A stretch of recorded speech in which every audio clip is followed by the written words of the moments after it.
Volume 5. Prologue. The first omen. The sun lit up the sky. It rose above the eastern wall of the city, illuminating all of Arario in the process. The massive white tower in the middle of the city, the solemn pantheon where adventurers gather, the wide Colosseum, all of them were bathed in soft morning light. The city's citizens were already going about their day. Humans and demi-humans filled the streets, the sounds of their voices and footsteps making Arario come to life. "Sorry, T, drag you out this early in the mornin', Fi-Fi. Don't want you thinkin' I'm forcin' ya. It's nothing. I'm always alone, so it's nice to eat breakfast with someone every now and then." Two goddesses sat around a table of food in a building located between Northwest Main and West Main streets. Noise from the people outside came in waves as they passed by. One goddess, the vermilion-haired Loki, squinted her already narrow eyes as the crimson-haired goddess with a bandage around her eye, Hephaestos, smiled back at her. "Just wanted tea. Say thanks again for lending my kids some of your smiths for their expedition. They're a big help." Hephaestos graciously accepted Loki's words of gratitude and asked a question of her own. "Think nothing of it. First access to drop items from the lower fortress is all the thanks we need. What about your children? Do you think they'll make some progress with this expedition?" The wooden building where they were eating was a perfect square. The two deities sat on the second floor with no one around except for one animal person staffer. The restaurant all to themselves, Loki and Hephaestos reached for the cutlery sitting on top of the white cloth covering the table between them. They had quite a bit of trouble last time, but I got a hunch that this time's the charm. Even left chanting "Gonna make it."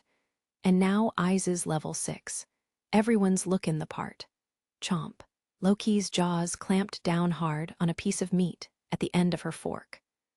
Directly across from her, Hephaestos elegantly manipulated her utensils and took small bites as she watched Loki gulping down the water in her glass. "By the way, Fi-Fi, got any info on Itty Bitty's kid? Anything at all?" "Oh, hee, what's this? You're curious about Hestia." "Curious ain't the right word, she's just so full of herself. Swingin' those ridiculous knockers of hers around for the whole world to see, gettin' all cocky. It's really pissin' me off." Hephaestos couldn't help but crack a smile as Loki continued her litany of complaints. "One of my children has joined a party with Hestia's boy. I believe they're going to the middle levels today." So you've been too timid with me and Itty Bitty? Sending Smiths all over the place, aren't ya? He's signed a direct contract with the little rookie. My child appears to be quite taken with Hestia's boy." Hephaestos brought another piece of food to her lips, still smiling as she spoke. Loki, however, was not the least bit amused. Her face turned sour. "You're horrible, Fi-Fi, cheatin' on me with Itty Bitty. Be glad no one was around to hear that. They might get the wrong idea." Their friendly banter went on for a few more moments, when suddenly the building shook enough to make their bodies lurch. They froze in place. Yet another quake. Kinda boring, if y'ask me. Been happenin' a lot recently, though, these earthquakes. The water left in the glasses next to their plates rippled. This particular quake was small enough to only be noticed by those sitting still. Most likely, the people outside it hadn't felt a thing. Loki and Hephaestos sat silently as the rumbling continued. If these were just the normal earthquakes, we'd shut 'em up in no time. But there's this dangerous thingy right below our feet. Whatcha think, Fi-Fi? The guild is constantly sending up prayers, so I think it's just a coincidence. But yes, it feels like something is about to happen." The two deities looked out the window. The people below were going about their business as usual. If anything, the city streets looked busier than when they arrived. "Huh," uttered Loki as her eyes happened to catch something interesting in the backdrop. Members of a certain familia were gathering at a corner down the road. The god Takemikazuchi cast his gaze to the ground at his feet. He narrowed his eyebrows in thought as he felt vibrations shake the soles of his shoes. "Lord Takemikazuchi, we shall return." The deity lifted his eyes from the ground in response to a spirited, high-pitched voice. A beautiful young girl stood before him. Long, shiny black hair framed a face with bluish-purple eyes. Her back was perfectly straight in a sign of respect. What little skin was showing from beneath thick lavender battle clothes was a smooth, almost milky white. Her face had such perfect symmetry that she could have been mistaken for a goddess herself. A loving smile grew on Take Mikazuchi's face as he looked at the girl, a member of his own family. Yes, but don't push yourself too hard, Makoto. I always say this, but never forget how you felt on your first day as an adventurer. Yes, sir. After the girl named Mikoto gave a curt nod, he looked around to face the other members of the unit. The same goes for all of you, he said. The small battle party consisted only of humans. Including Mikoto, the group of 6 made up the entirety of Take Mikazuchi Familia. Take Mikazuchi Familia was just one of many dungeon-crawling familias in Arario. Just as the name states, they made a living collecting drop items and magic stones from the dungeon and selling them for profit. Rumors of a promising rookie had been spreading through the ranks of lower-level adventurers. Now that Mikoto had leveled up, Take Mikazuchi Familia had become relatively strong for a lower-ranking familia. We should be on our way, Lord Take Mikazuchi, came the voice of the male leader of the group. Indeed, best of luck to you all, he answered as he saw them off. Mikoto gave another bow before turning to join the others. And don't come back without everyone. Take Mikazuchi watched their forms disappear into the distance and looked down at his feet again. A few moments passed before he lightly sighed as he scratched his head. I should get to work too. Turning on his heel, the deity rolled his shoulders and cracked his neck. He wanted to help his family in any way he could, so today he would once again be making fried potato puffs, still losing in sales to Hesja's place up north. He mumbled to himself as he turned back to his familia's home, just a few paces away, to get ready. Hey, hey, Take Mikazuchi. Take Mikazuchi froze with his outstretched hand just above the door handle. The bright, cheerful voice coming from behind him sent shivers down his spine. His eyes shook as they darted from side to side. Take Mikazuchi knew who it was all too well. He practically flung his body around to face the owner of the voice. Hermes? Yes, it is I, Hermes. Been about a week, hasn't it, Take Mikazuchi? Just as he expected, a rather slender god was coming toward him. This new deity was of medium height, his skinny arms and legs sticking out of his traveler's clothes as he approached. Being a god, Hermes's features lined up so well that no one would be able to find a flaw. He reached up and pulled off his winged, broad-brimmed hat to reveal flowing locks of orange hair. His effeminate looks and overwhelming charm were the complete opposite of Take Mikazuchi's masculine refinement. Smiling from ear to ear, Hermes started twirling his hat on his finger as he walked all the way up to the other god. What are you doing here? Ah, don't look at me with that angry face.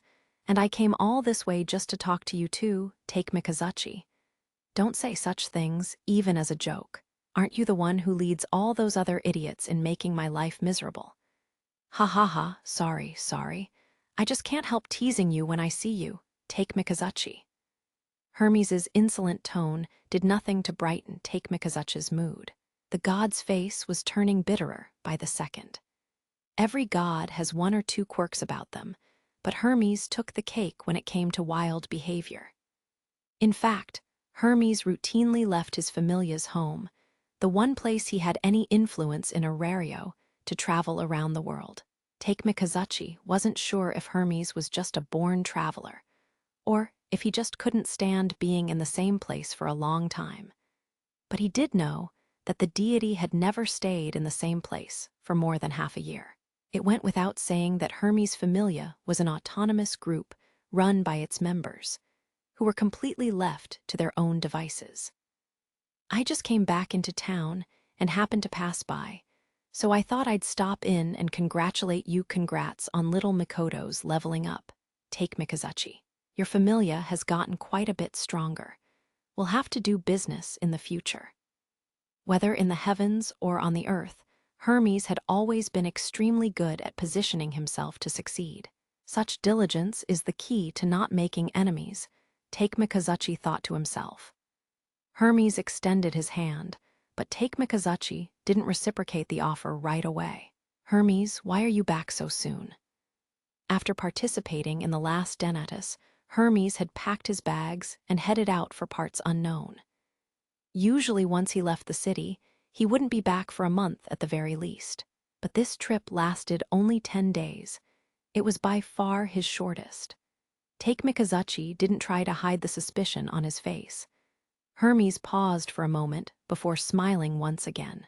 Heh, what with all the interesting rookies taking the stage, you can't blame me for being curious about them.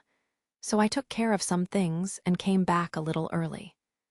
Especially, Hermes continued, Hestja's little rookie. With him being the new record holder, I'm sure I'm not the only one interested in the boy. Hermes's narrow eyes opened just a little bit wider as he flashed even more teeth in a confident smile. Take Mikazuchi frowned as the charming god revealed his true intentions. Take Mikazuchi, you see Hestja quite a bit, yes. Do you happen to know anything about one Bell Cranal? Nothing. Even if I did, I wouldn't tell you. Ha, you're so cold. Hermes squeezed his shoulder blades together, thrusting his head forward as if he were trying to peer into Take Mikazuchi's face. At long last, he took a few steps back with that charismatic smile still plastered on his lips.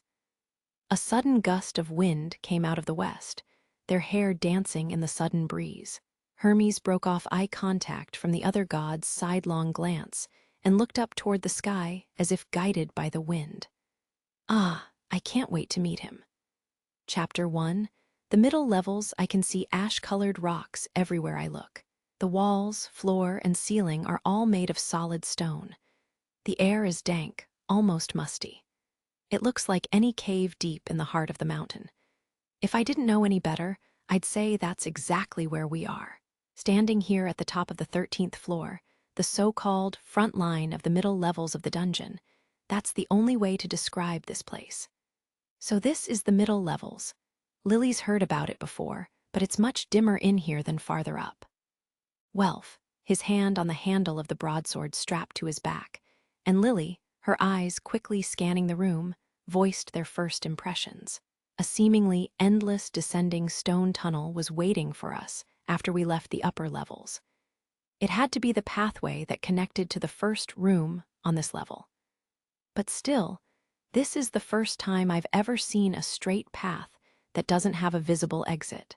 Also, there are large well-like holes in a few places beside the walls, pit traps connecting to the lower levels, in here, too.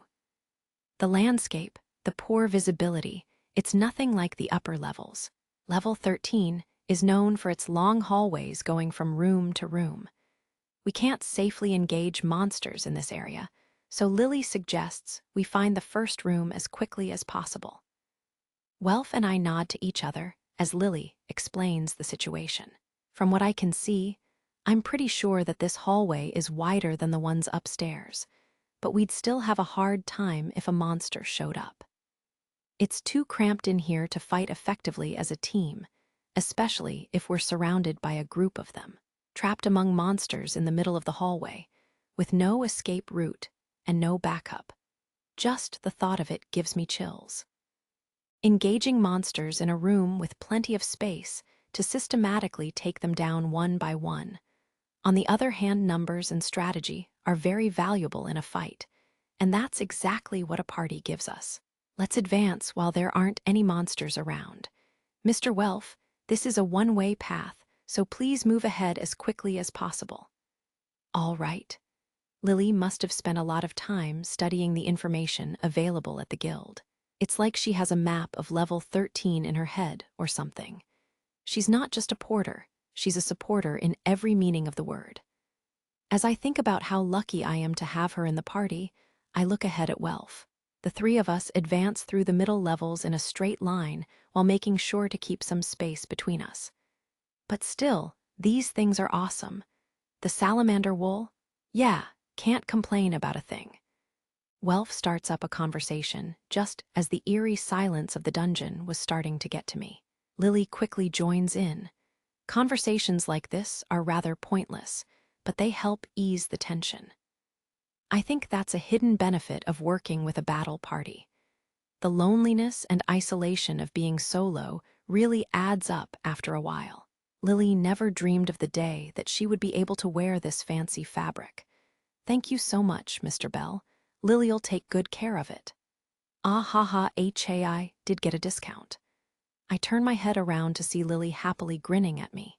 All I can do is force a smile and take a look at how each of us is wearing salamander wool. It's a glossy red fabric that's so light and thin that it almost flutters with each movement. Most people would think it were weightless if they saw someone wearing it on the street. My inner shirt and pants, Welf's long jacket, and Lily's new robe are all made from the same material. Fairy protection, cloth that fairies have literally woven their magic into. Basically, it's an item that has some kind of magic effect because of them. Even with a discount, just one set of fairy-made material costs an arm and a leg. How much was it for 3? Well, to put it simply, they were 5 zeros on the end. Mr. Welf, make sure that you pay back every val Mr. Bell spent on you, got that? You're quite the calculating prum when it comes to money, you know that. Ina had insisted that we all equip salamander wool before venturing into the middle levels, and I followed through on my promise. The others took a little convincing, but now all of us are wearing it. Welf and I are wearing ours under our armor, while Lily is draped in one big robe that covers her entire body. I suppose it could be thought of as fancy fabric, since it practically sparkles vibrant red in the low light.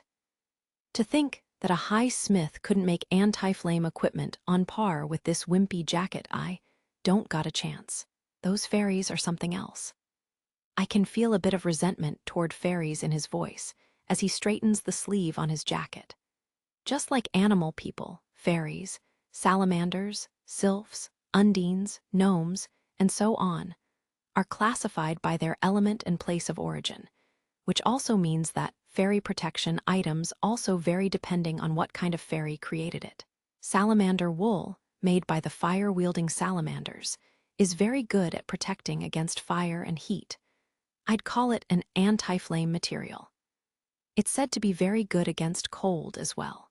Fabric made by the water-dwelling undine not only protects the wearer from water-based attacks, but can keep him or her cool in areas with intense heat. I've even heard people say that items blessed with a fairy's spiritual protection are like a gift from another god. While this fabric may not be as strong or sturdy as the kinds that we humans make, the strong elemental forces that dwell within the material more than make up for it. Just as Welf said, even the high smith's work can't hold a candle to the things fairies can do. But Lily's glad we have them. Lily feels less anxious about going into deeper levels. Hellhounds, right? That's the name of one of the monsters on this floor. They're the main reason that Ina was so insistent that we have salamander wool. These dog-like monsters are also known as Baskervilles. Compared with other monsters in the middle levels, they're not all that physically powerful. The real danger is the flaming projectiles they shoot out of their mouths. The flames are hot enough to get even some of the better types of armor to crack. It's been said that the inferno unleashed by a pack of hellhounds can be strong enough to reduce an unlucky battle party to ash on the spot. Whenever reports of a battle party being wiped out on the 13th or 14th level come to the surface, it's more than likely hellhounds are to blame. There is a good chance that even adventurers who have leveled up will be reduced to cinders if they take a direct hit. Mr. Welf, Lily believes you already understand this, but yeah, I'm gonna stop you right there. If a hellhound shows up, charge forward and take it down, right? I have no interest in Bane cooked alive. This is just my opinion, but I think that this is an adventure's rite of passage in the middle levels. All the monsters in the upper levels could only attack from short range and charge with claws, clubs, and whatnot. but the monsters here have learned how to attack from a distance. Maybe saying that they've learned how to use something like magic would be easier to understand. The upper levels and middle levels are very different. Liu's words echo inside my mind. They seem to be etched inside my memory. In any case, hellhounds are very dangerous monsters that we have to be aware of while we're in the middle levels. After walking down the rocky path for a few minutes, all of us stop talking and freeze in place at almost the same moment. My updated status also strengthened my hearing enough to hear a tup-tup sound. Something's coming this way. The three of us get into position, all of our eyes locked on the darkness before us as the sound gets louder. Right off the bat, Welf's voice echoes through the musty air. Two dark shadows appear in the dim light.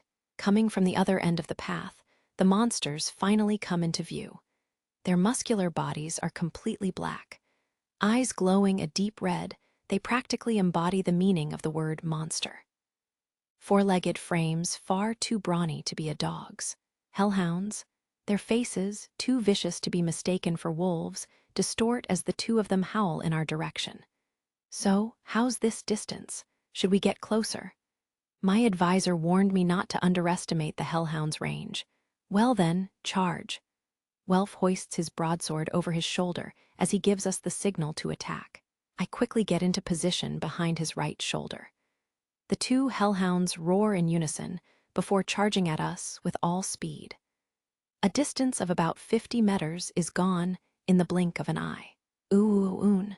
One of them howls and jumps straight at Welf. Despite being the size of a small cow, the beast carves through the air. I jump in front of it before it can reach its target and raise a shield.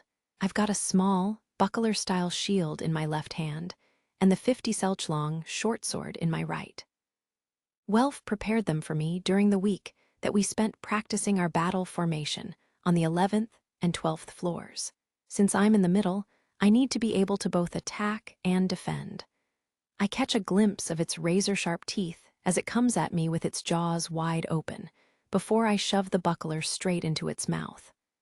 Gah, it's heavy, but I can take it.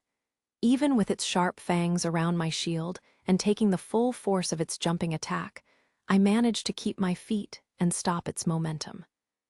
The hound is stuck in the air, legs flailing. Welf charges in as if he'd been waiting for that moment and slices the beast's defenseless body in two with one swift, arcing strike of his broadsword. AGA! The two halves of its body fall to the ground. A strong defense paired with a powerful counterattack, perfect coordination between middle support and the front line. I pull my blood-splattered shield out of the fallen beast's mouth. Ooh-hoo! The remaining hellhound growls at us from a distance as it raises its hindquarters and lowers its head to the ground. All of us realize immediately that it is getting ready to spit fire. It bares its fangs at us. I can see sparks flying around in its mouth, in the spaces between its razor-sharp teeth. A little slow, GYAN. However, the hellhound takes a golden arrow to its right eye just as it was about to launch its fiery attack. It came from Lily's hand bow gun. It might not be the most powerful weapon, but it packs more than enough punch to stop an enemy in its tracks with good accuracy. Welf dashes by me with the red swish of his jacket, straight up to the injured beast. He brings his broadsword down over the beast's head in one continuous motion. The last hound lets out a yelp before falling, its cheeks still bright red from the flames. Not a bad start, eh? We'd be in a lot of trouble if we couldn't work together at this point. This amount of coordination should be expected. Yes, but that worked pretty well. The battle over, we returned to our usual selves. Sure, there were a few moments that made me a little nervous, but I feel very relieved that we were able to slay two hellhounds that easily. As long as we're careful, we should be strong enough to take any monsters on level 13. Just knowing that much is worth a lot. We also learned that the hounds need time to build up their fireball attack. I've got a good feeling about this. Anxiousness starts leaving my body as Lily sets to work retrieving the magic stones. Oh, we've got more company. I snap back into battle mode at the sound of Welf's voice. The next monsters to emerge from farther down the path are three surprisingly large rabbits. Floppy ears, white and yellow fur, and a fluffy tail. They're hopping along on their hind legs, a long, sharp horn sticking out of their heads. I think they're about Lily's height. These monsters are basically needle rabbits that learned how to walk on two legs. Is that Mr. Bell? Of course not. What are you saying? I snap back at a wide-eyed Lily. The rabbit monster Almurej. First appearing on level 13, these things may look cute, but are actually extremely aggressive. So we're fighting Bell, huh? That's a tough joke. Is that a joke? Welf tries his best to make a serious face, but I can see him holding back tears of laughter. The small pack of Almurej in front of us each go to one of the small rocks on the ground and smash them open with a hard stomp. All of them pick up a piece of the rubble, the latest natural weapon provided by the dungeon. It looks like a small tomahawk that each of them can carry in one hand. Does that mean that all these rocks on the ground are actually landform weapons? Three monsters all equipped with weapons. Suddenly, all of the horned rabbits look in our direction, their pale red eyes softly glowing. 3 on 3. Lily is just saying, but it needs to be 3 on 1, 3 times, yes. We'll be overwhelmed if each of us tries to take one on alone. If Mr. Welf makes one mistake, Lily will be very vulnerable. Almurej are actually some of the weakest monsters in the middle levels. As long as you're aware that they are more agile than silverbacks, then even the upper ranks of level 1 adventurers can hold their own against one. However, there's a reason that these rabbits are classified as level 2 monsters. They're surprisingly dangerous in groups. Each one of the Almurej lets out a series of high-pitched squeaks as they advance on our position. The one on the right first. G got it.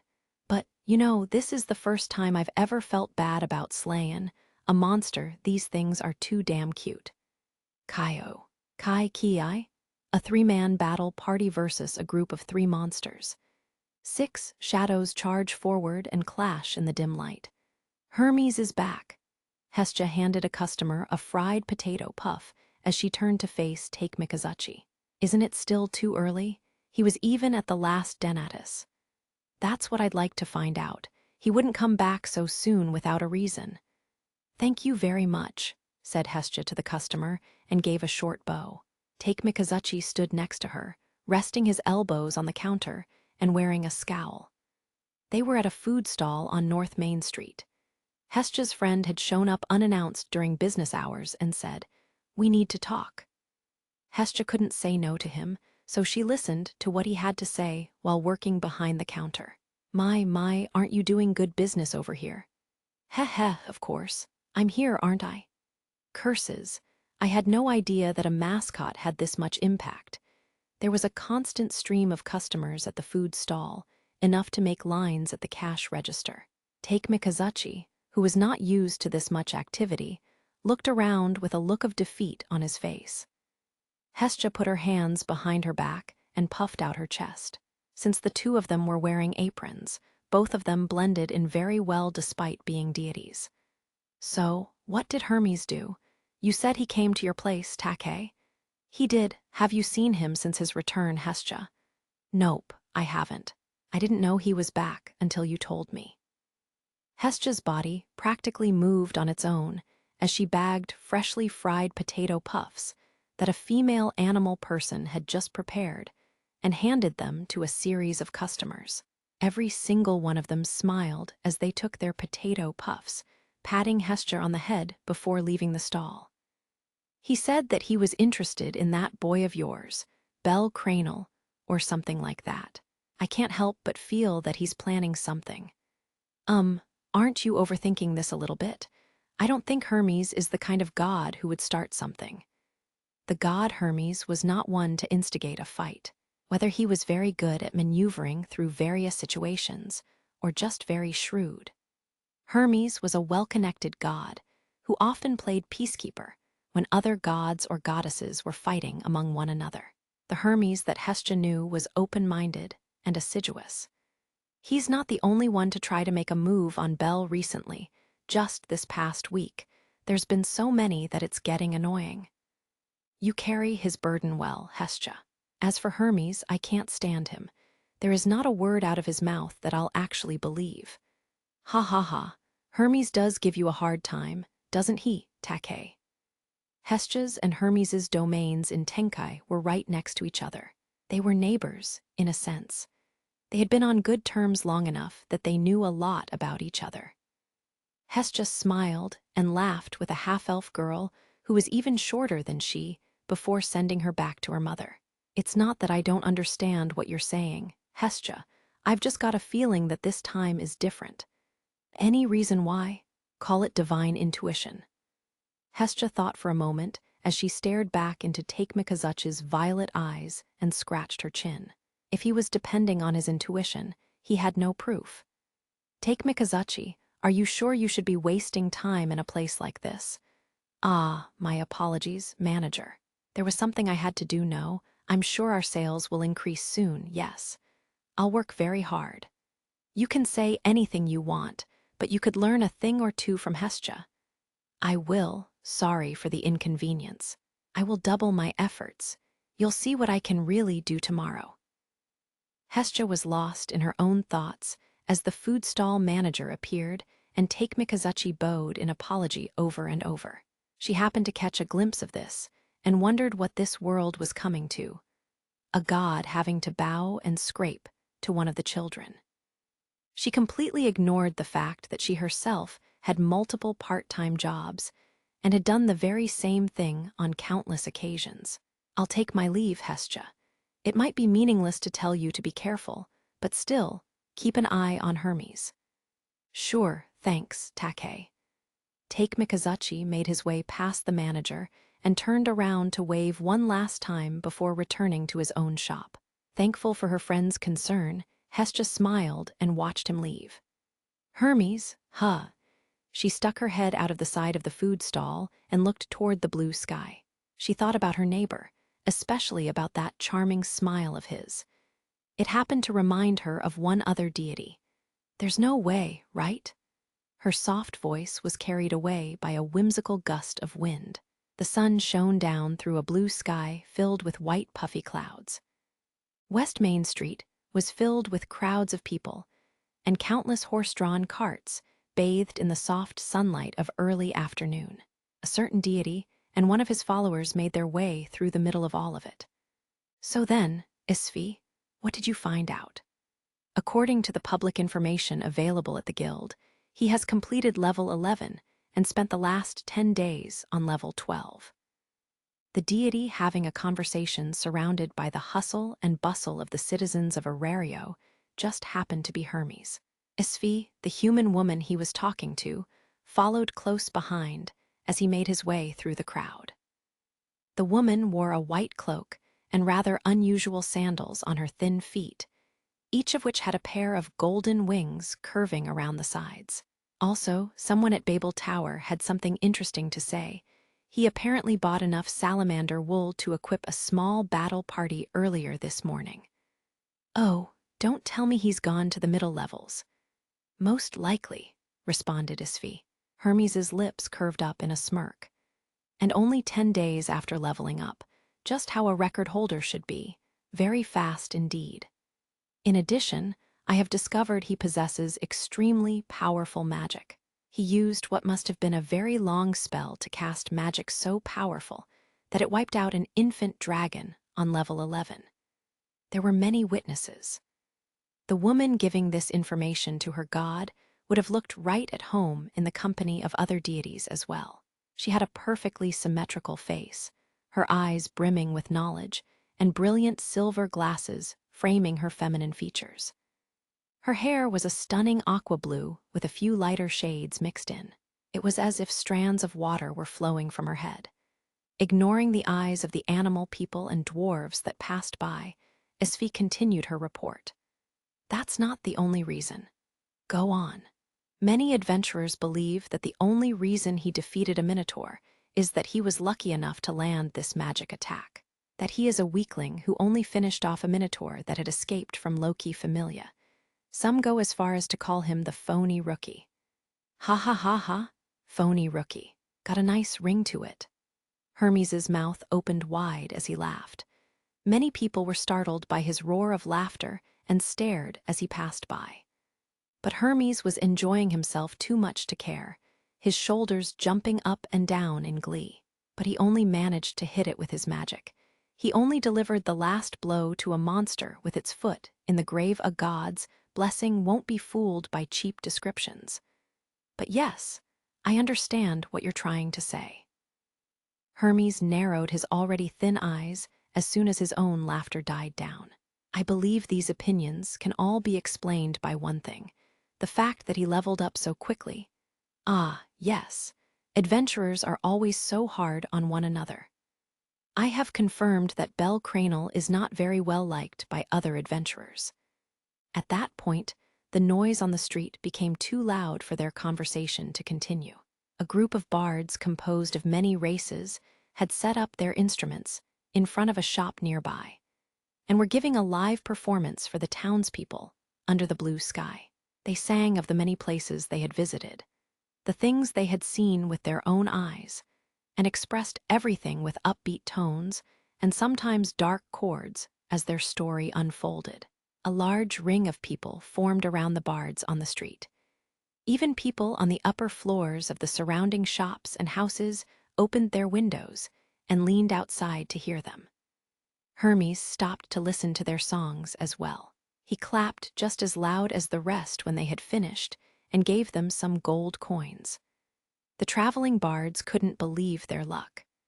This smiling god had not only enjoyed their performance, but given them money as well. Their gratitude was immeasurable. The people on the street who witnessed what just took place looked at Hermes with adoring eyes. Isfi asked her god a question as soon as they started walking again. Do you plan on doing anything to the little rookie? Hermes could feel her eyes boring into the back of his head as they continued forward, but he listened as she continued. Ordering me to collect information without giving a reason, you must be very interested in him. What's this, Isfi? Are you jealous because I haven't been around? Hardly. Isfi dropped her formal tone in an instant of anger, quickly turning her head away and massaging her forehead. Hearing her god's teasing tone had brought out all the frustration that had built up while working for him over the years. Her composure was gone. A face that had exuded an aura of knowledge now only showed the resentment of someone who had been led on wild goose chases by a particular deity for far too long. I'm saying I've had enough of your errands. I've done so much so that you can just go anytime. Think of what I've been through. I'm grateful to the others, and especially to you, Isfi. Without you, things would fall apart pretty quick. I'm counting on you quite a bit. Trusted by your friends and your god, haha, that's quite the position. I hate this. She sounded like she was about to cry for a brief moment. Hermes just smiled at his follower and playfully patted her on the head. Isfi's silver glasses were jarred loose from the impacts and fell to the tip of her nose as she looked at the ground. Have you made contact with Hestia yet?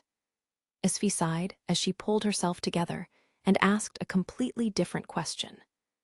Realizing that her rambling god had no intention of revealing his plans to her, she decided to try a different route. In response to her question, Hermes forced a smile and said, "No, not yet. I must talk with a certain someone before I can do that."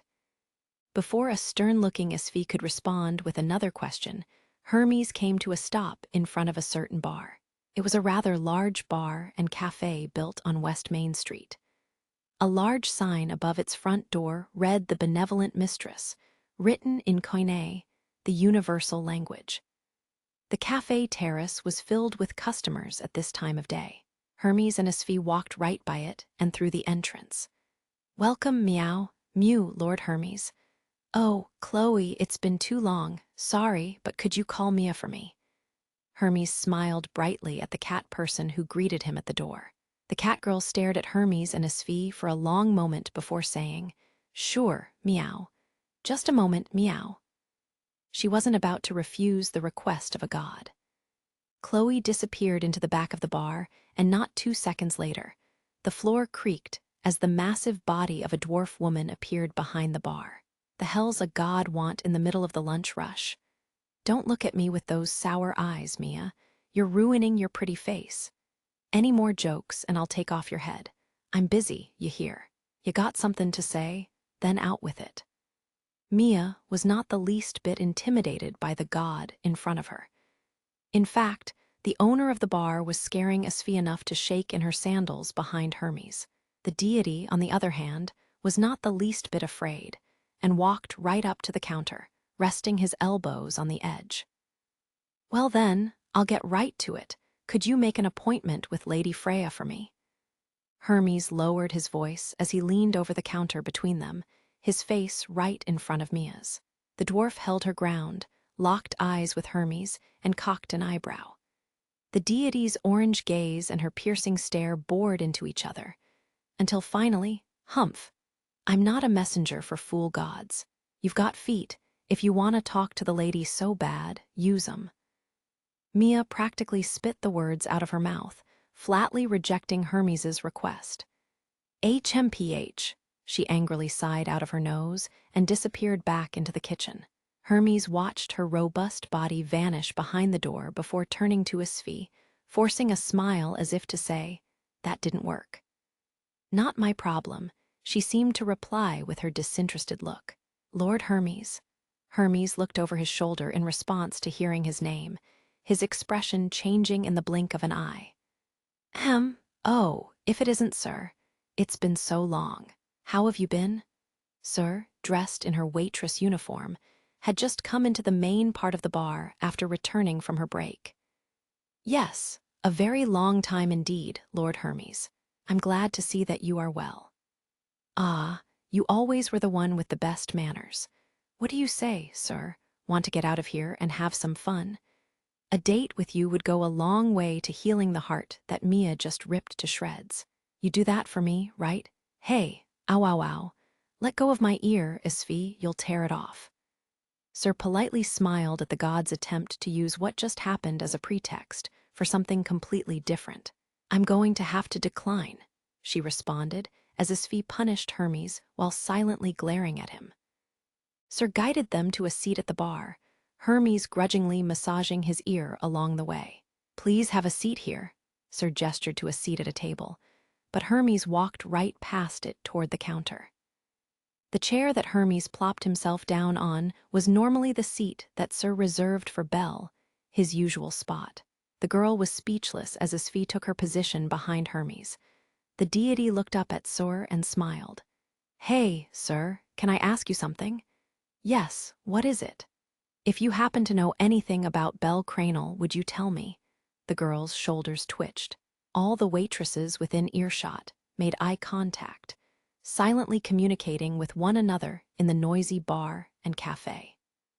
Sir looked down at Hermes's ever-charming smile and constructed a friendly face to hide her true feelings. Why would you ask me a question like that? Well, I heard that he is rather fond of this bar. Hermes took a quick glance behind him at Asfi before looking back up at Sir. You see, I'm very interested in the little rookie. What? Don't tell me you think I'm going to do something strange to him. So how about it? Sir politely smiled again at Hermes's verbal advances. There's nothing that I want to tell you at this time, Lord Hermes. She didn't even blink as she spoke. It looked as though the waitresses had decided to protect the boy. Hermes shrugged his shoulders like he was joking around. You don't trust me? The young waitress's smile expanded as wide as it could go. No, not the least bit. CHIGUSA? A man fearfully called out to his ally. His shrieks of terror echoed through the rocky cave as a human girl fell to the ground with a stone tomahawk coming out of her shoulder. Thud. Dry gravel shifted as she landed hard. A stream of fresh blood was illuminated by the flickering light of torches around her. The monsters around them let out a series of high-pitched squeaks and squeals, celebrating their kill. Someone from the middle, advance. Cover Chigusa's spot. Help her. That wound is deep. A group of adventurers and a swarm of monsters were engaged in combat on the 13th floor of the dungeon. The adventurers' armor and weapons were all decorated with the same crest, a sword sticking out of the earth.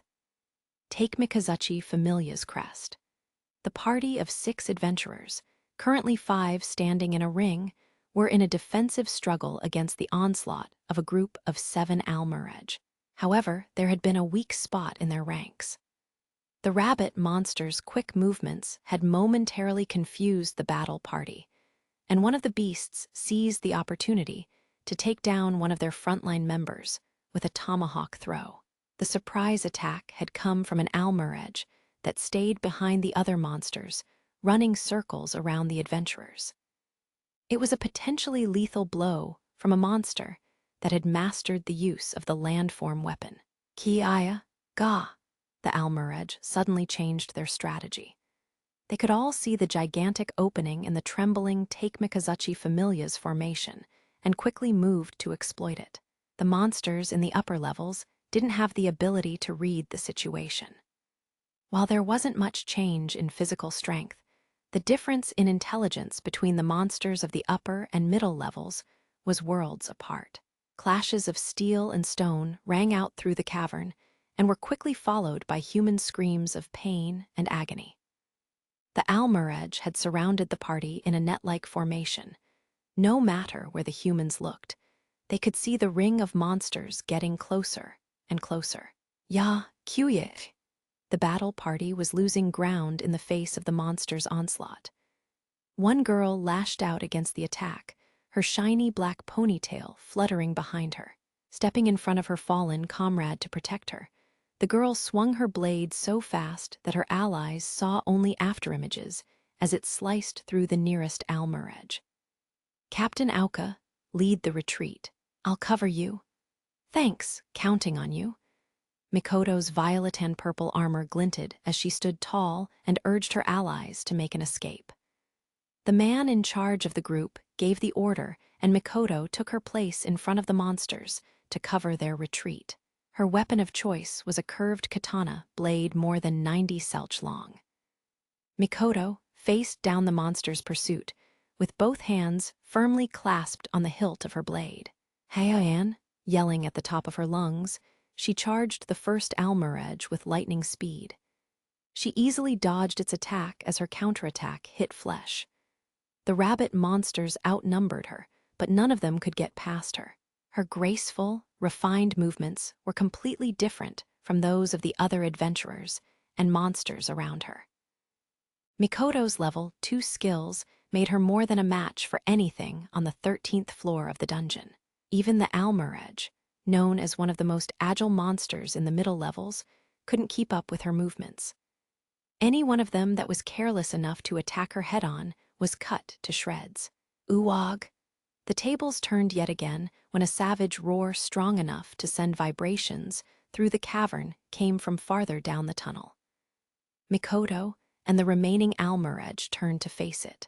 2 gigantic bodies, the size of boulders rolling toward them, greeted their eyes. Hard armoreds. Hard armoreds were armadillo-like monsters that had the best defense in the upper levels. The small shield strapped to Mikoto's back was made from the plating that covered their bodies. Mikoto was lost for words. She knew that her badly injured and vulnerable friends were still right behind her.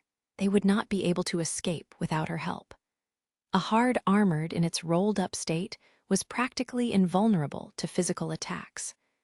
Most blades would just bounce off its spinning body, not even slowing it down.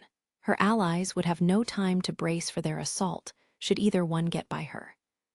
No choice. Mikoto stopped backpedaling and let the rest of the party gain some distance. The surviving Almarej took cover against the walls of the cavern as the hard armoreds picked up speed. The average adventurer would have turned tail and run, but Mikoto drew her shield and dug in her heels. Determination swelled within her, her eyebrows arched over her eyes in readiness. Leaning forward and dropping her hips, Mikoto sprang toward the oncoming monsters. GRGH, she braced the shield against her left shoulder and dove toward the closer of the two. The impact shook her to the bone. Da-da-da-da-da. The space between each of the hard armored's plates slammed into Mikoto's shield at high speed, sending even more shock waves into her torso. Each hit was so loud she wanted to cover her ears. She kept her eyes locked on the monster's rotation, her feminine frame shaking to endure the sheer force of its attack. But her shield held strong, and her stance did not break, heels still firmly braced against the ground. Now, she summoned up every ounce of strength she had left. The hard armored that she had stopped struggled to regain its balance and started to roll to the side. However, the other one was still rolling full speed and coming up fast. Mikoto moved to engage. The two monsters slammed into each other with incredible force. The impact sent all three combatants flying, the hard armoreds toward the walls and Mikoto straight back. This proved to be a blessing in disguise. Both monsters hit the walls with such force that their limp bodies fell to the ground. Their bodies unrolled, and Mikoto could see a blank look in their eyes that was synonymous with head trauma. "Mikoto, that's enough. Catch up to us." "On my way?" Her party had built a considerable lead and called out to her. Body beaten to a pulp and armor heavily damaged, she rolled over, stood up, and turning her back on the remaining Almiraj, took off with all the speed she could coax out of her legs. "Are you hurt? I can still fight. What of Chigusa?" One of her party members cast fire magic at the Almiraj behind her to slow them down, as Mikoto caught up with the rest of her allies. She wasted no time in asking about her injured friend. She ran past the end of the line and all the way up to the front of the group. "Not good. The potions we have may be able to save her, but first we need a safe place to heal. It's too dangerous here." If a simple potion were enough to treat her, there would be no problem. However, Chigusa's wound was far too deep for items to be of much use. There was no way to predict when monsters might come bursting out of the walls. The chances of being surrounded, while healing if they chose a bad location, were extremely high. Of course, Chigusa would be unable to fight, but the person healing her would need to be protected as well. They needed a place where they could survive for a short time at only a fraction of their battle strength. That means, "Yes, we'll pull back to level 12, sorry to ask so much of you. Please don't say such things, we are a battle party." Mikoto was quick to brush off Captain Aoka's apology. Defending allies was common sense to her. The echo of boots on gravel echoed through the cave.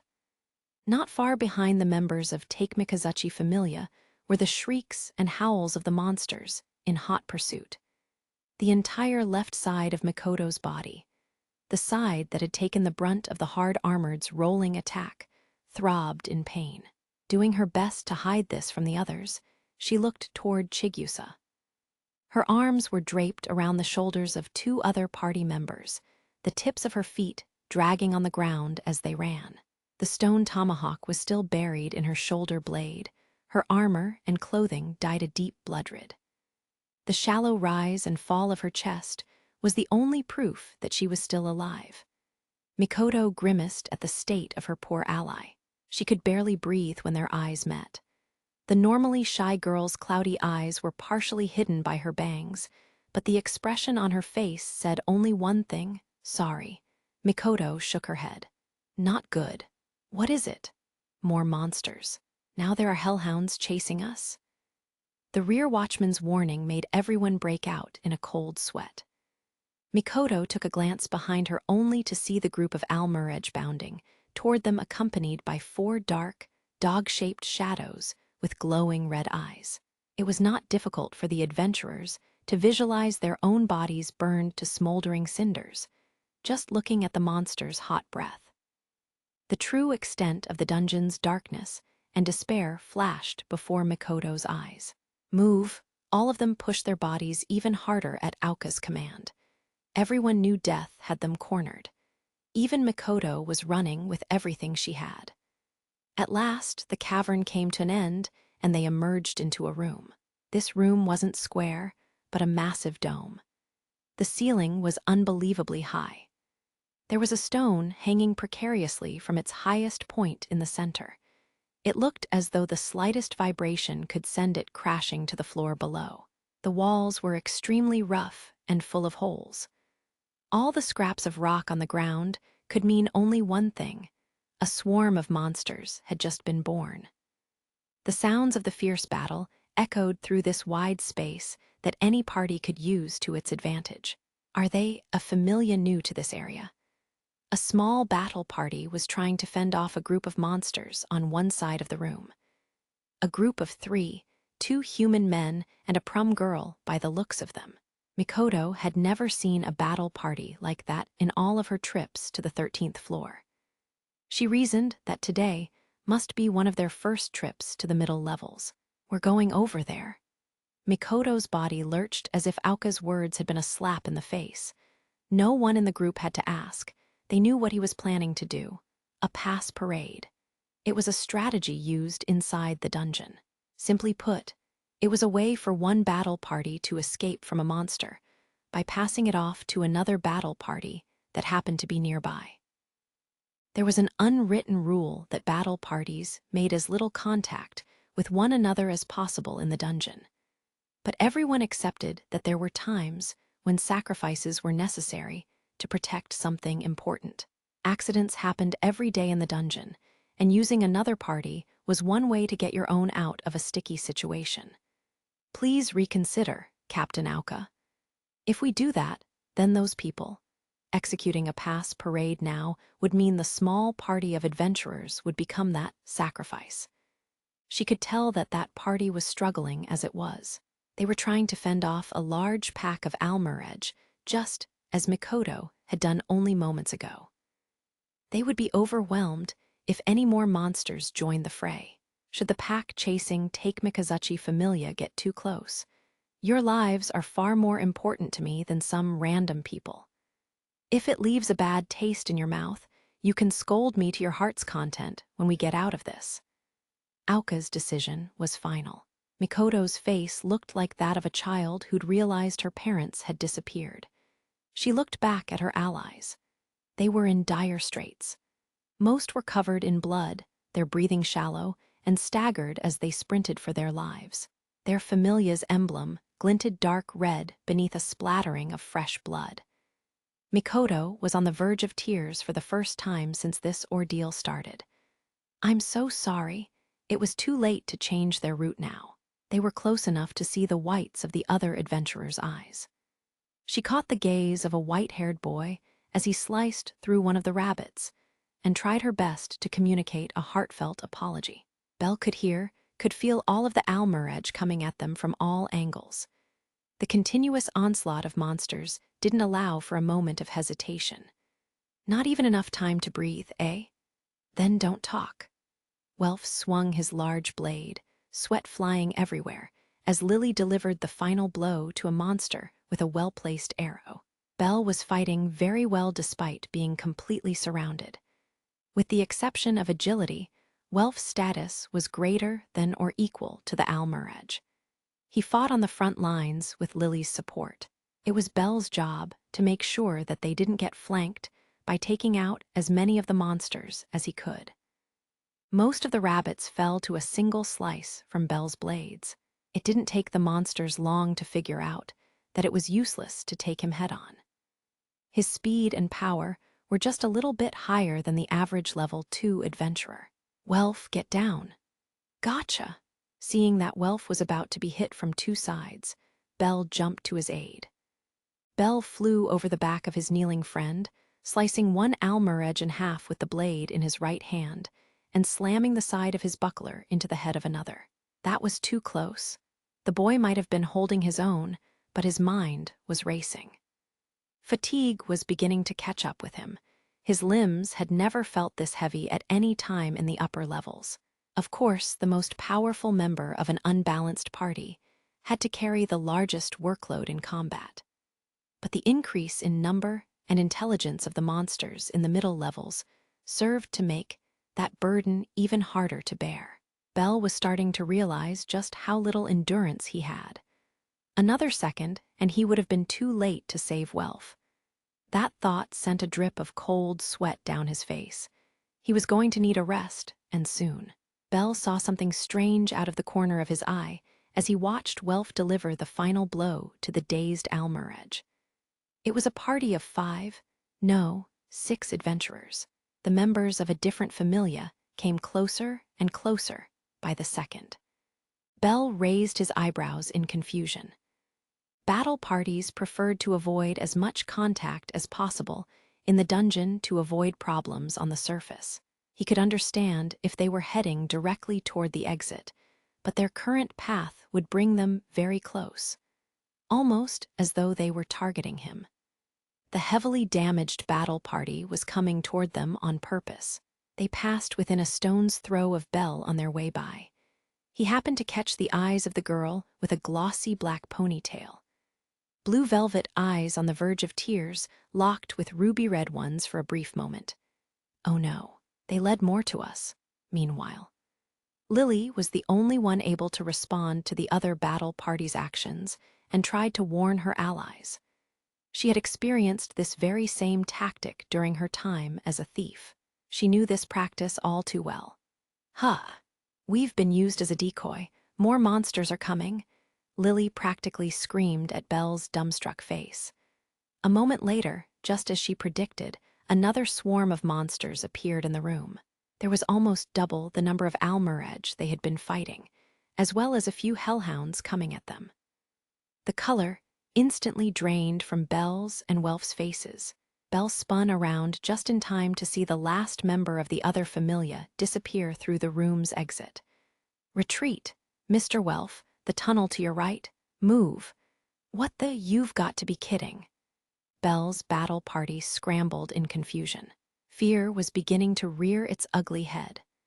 Welf wildly swung his broadsword in front of him. The blade didn't cut through the Almuredge blocking his path, but it was strong enough to force the monster out of his way. The tunnel entrance now clear, he followed Lily's orders and dove straight in. Bell and Lily weren't far behind. We can't get away. The tunnel path slowly widened before them as Lily came to a sudden realization. Bell would have to hold them off. These monsters were faster.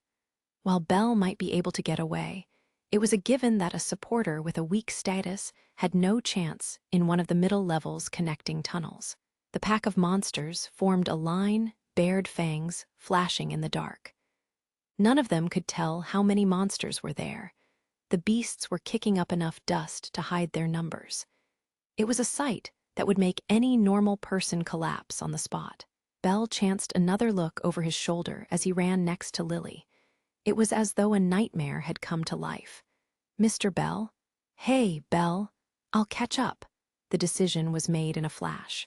Ignoring Lily's and Welf's objections, Bell turned his back to them. Basically, he spun 180 degrees. He planted his feet and squared his shoulders in the face of the oncoming wave of monsters. He raised his shielded left arm straight out and took a deep breath. Firebolt! He unleashed 3 rounds of his magic straight down the narrow tunnel. The rocky pathway was filled with 3 pillars of flaming electricity in the blink of an eye. The whole path was illuminated in violet flames, incinerating everything in their path. A blast of hot air expanded from the sea of flames. Using this kind of magic in such a small space was technically illegal in the dungeon due to the high possibility of other adventurers taking damage. But these were desperate times. Bell lowered his arm, his body illuminated by the flames. Shadows danced on his face for a moment before his eyes shook with fear. 4 shadows emerged from the wall of flame. It didn't finish them. The hellhounds survived. Every other monster in the swarm was burning. Their seared carcasses littered the floor of the tunnel.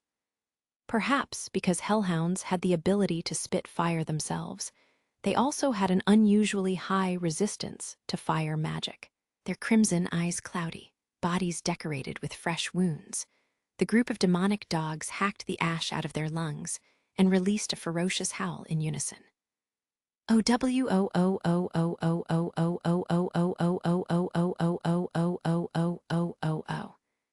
They launched themselves at Bell in a vicious rage. He was quick to dispose of the first one with a swipe of his short sword, and knocked the second one into the air with his shield. But the remaining two ran right past him. Lily, Welf, completely ignoring the white-haired boy, the two beasts had their eyes set on the other two adventurers farther down the tunnel.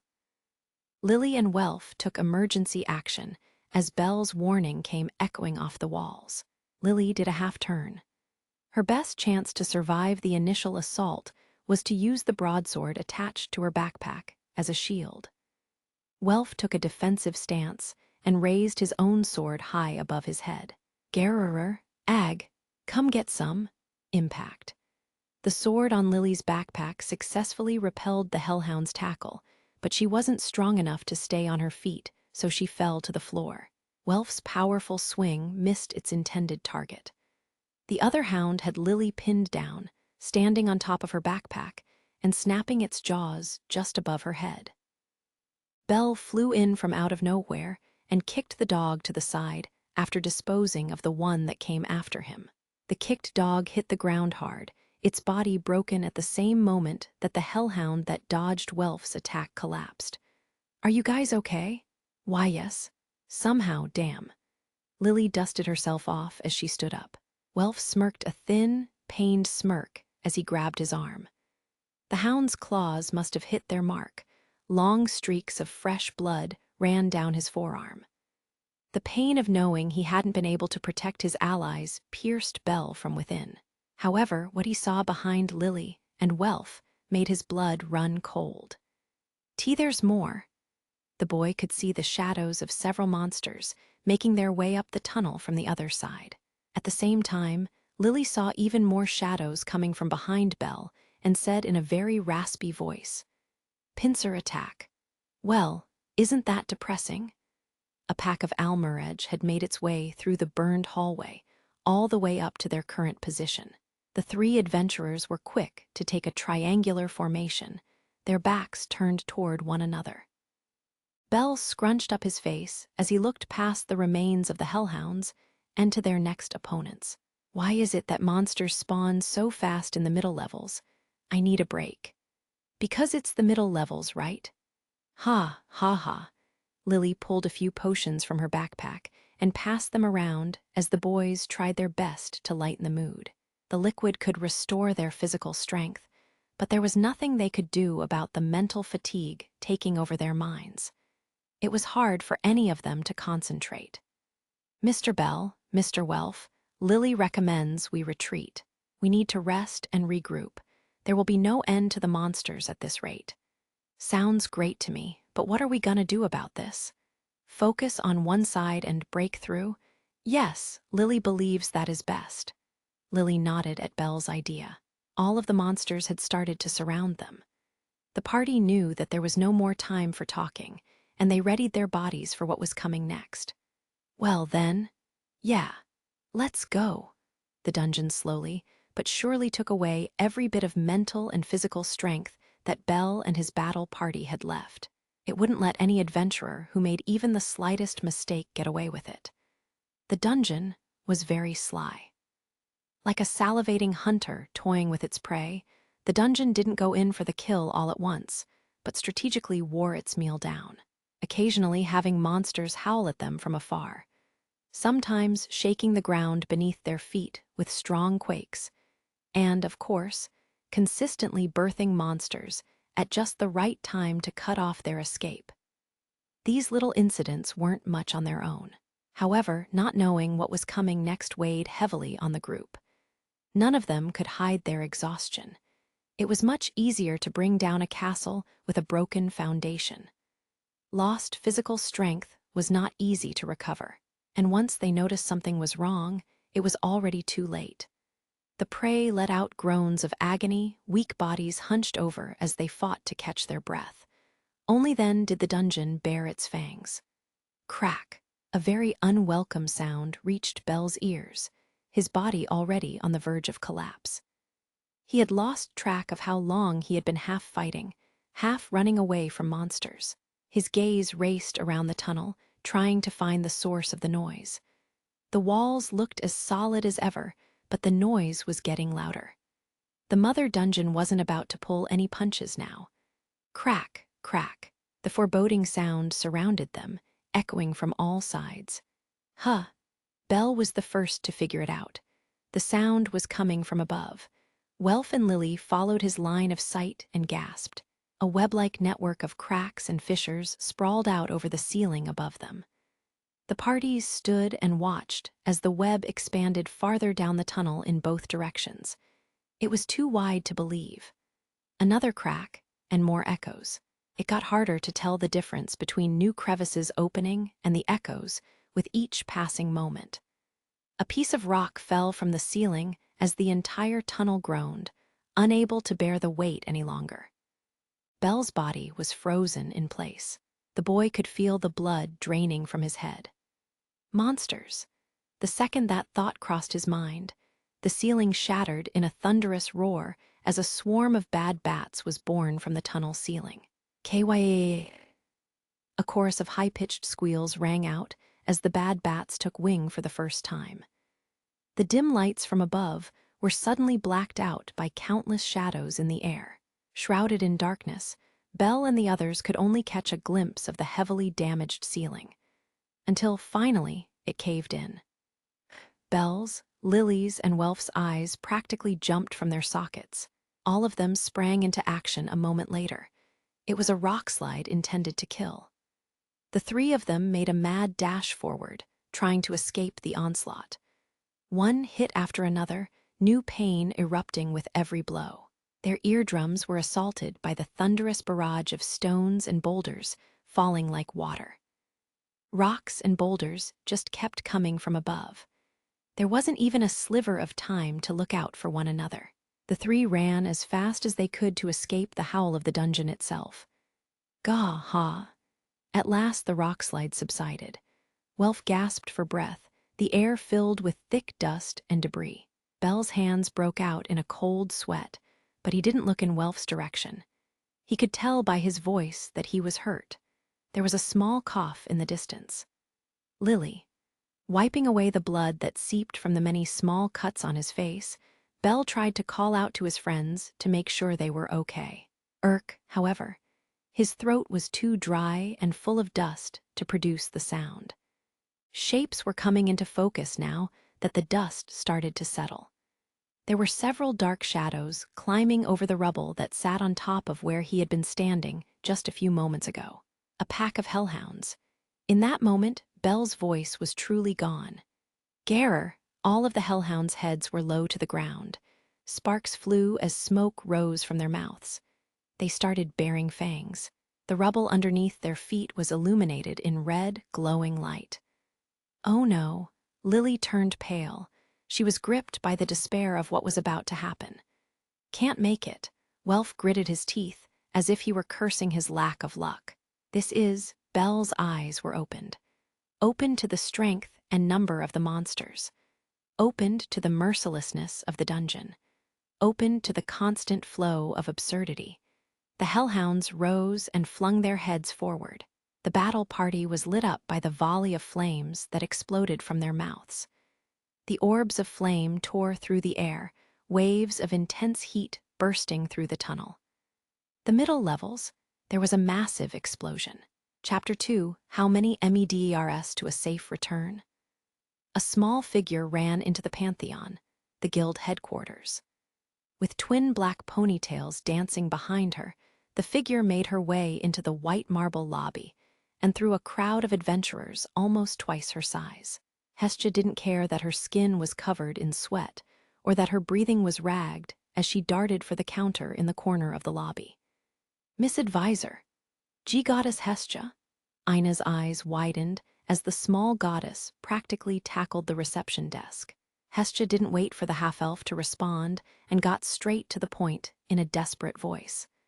Did Belle come here yesterday? Jay, just in the morning before going into the dungeon. I haven't seen him since then. Hestia's face contorted as if in pain after hearing her answer.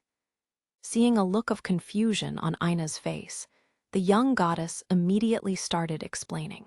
Belle never came home last night. I don't know where his supporter and the other boy are either, Most likely, all of them are still in the dungeon. Welf was a member of Hephaestus' familia. Lily lived at a gnome antique shop. Hestia had visited both places earlier this morning in hopes of getting information about Belle and the others. Just like her, nobody had seen them since early the previous morning. Ina's face turned a few shades lighter, her emerald eyes wide open as she listened. Asking the goddess to wait a moment, Ina disappeared from the reception desk like an arrow released from its bow, only to return a minute later. I just spoke with the exchange. No one matching Belle's description went there yesterday. Hestia's blood ran cold. It was likelier than ever that the entire party never left the dungeon, although she couldn't completely rule out the possibility that they got mixed up in some incident after they came out. More than anything, she wanted to believe that that was the case, especially because yesterday was the day that Belle was planning to crawl the middle levels of the dungeon for the first time. Indeed, Belle had said, "I'll tell you what the middle levels are like when I get back." Before leaving yesterday morning, Hestia had made him promise that whenever he went to a new floor, he would contact her immediately once he got back. Yesterday was the first time that he had ever failed to do so. Hestia was smart enough to realize what this meant and had been unable to rest the entire night. Belle and his party had failed to get out of the middle levels. Her divine intuition only further confirmed her conclusion. The feeling that she was right was driving her mad. "Miss Advisor, please, can you find out if anyone has seen him?" "Yes, I give you my word. I will ask as many adventurers as possible for information." Hestia's racing heart seemed to calm down for a moment after making her request. All she could do was sigh and put her next words together in her head. The goddess was thankful for Ina's cooperation, but she needed more than a promise. "Also, I'd like to issue a quest. The goal is simple. Find Belle." She didn't have enough time to be picky, so this was the fastest and most effective way to have other adventurers participate. Ina understood immediately and returned to her desk with a quick nod and came back to the counter with a sheet of paper. She started filling out the registration form with a few quick strokes of a feather pen. "What do you propose for the reward?" 400,000 vals, my familia's entire savings." That was the largest amount of money she could prepare right away. Answering a few more of Ina's questions, the two of them worked out the rest of the details. Lastly, Hestia snatched the pen out of Ina's outstretched hand and practically threw her signature onto the bottom of the form. The registration was complete. "I need approval from upstairs to post this. Please understand the process will take about an hour. I'll have the quest posted as soon as possible." "Thanks. I'm counting on you." Ina gave another quick bow before getting up and making her way to the stairs. Hestia turned away from the counter and headed toward the door. The goddess went through the doors and onto the guild headquarters front lawn. Many adventurers made their way past her, walking by a row of beautiful marble statues. The sky was clear, and the streets were relatively quiet, completely unlike the storm that was raging in Hestia's heart. Mayach and Naza stood next to a beautifully carved monument in the center of the headquarters front lawn. "What did you learn, Hestia?" "Nothing. Looks like they really didn't make it out of the dungeon." Mayach and Naza stood in silence as Hestia shook her head from side to side. Having already heard all the details from Hestia, the two of them knew how serious the situation had become. The image of the entire party wiped out flashed into the back of her mind. Hestia suddenly screamed as loud as she could to try to flush it from her head. "Belle is still alive. My blessing is still with him." He was the only person on earth to receive her falna. She could still feel the ichor from her blood edged into Belle's status on his back. Their bond had not been broken. The other two were surprised by Hestia's sudden outburst. Cautiously lowering her arm, it was Naza who started the conversation about what to do next. "Lady Hestia, have you already applied for a quest?" "Yes, thanks for your advice, Naza. It should be up soon." Mayach and Naza were the reason that Hestia had decided to register one in the first place, despite having almost no information on Bel's whereabouts. If he turned up out of the blue, then they could all laugh about this later. However, Mayach Familia had once nearly lost Naza in the dungeon in a very similar situation. Hestia needed to exhaust every option before it was too late. In that case, I suggest we pay Hephaestos and take Mikazuchi a visit. We need as much help as possible. What are we waiting for? Hestia was quick to agree with Mayach's suggestion.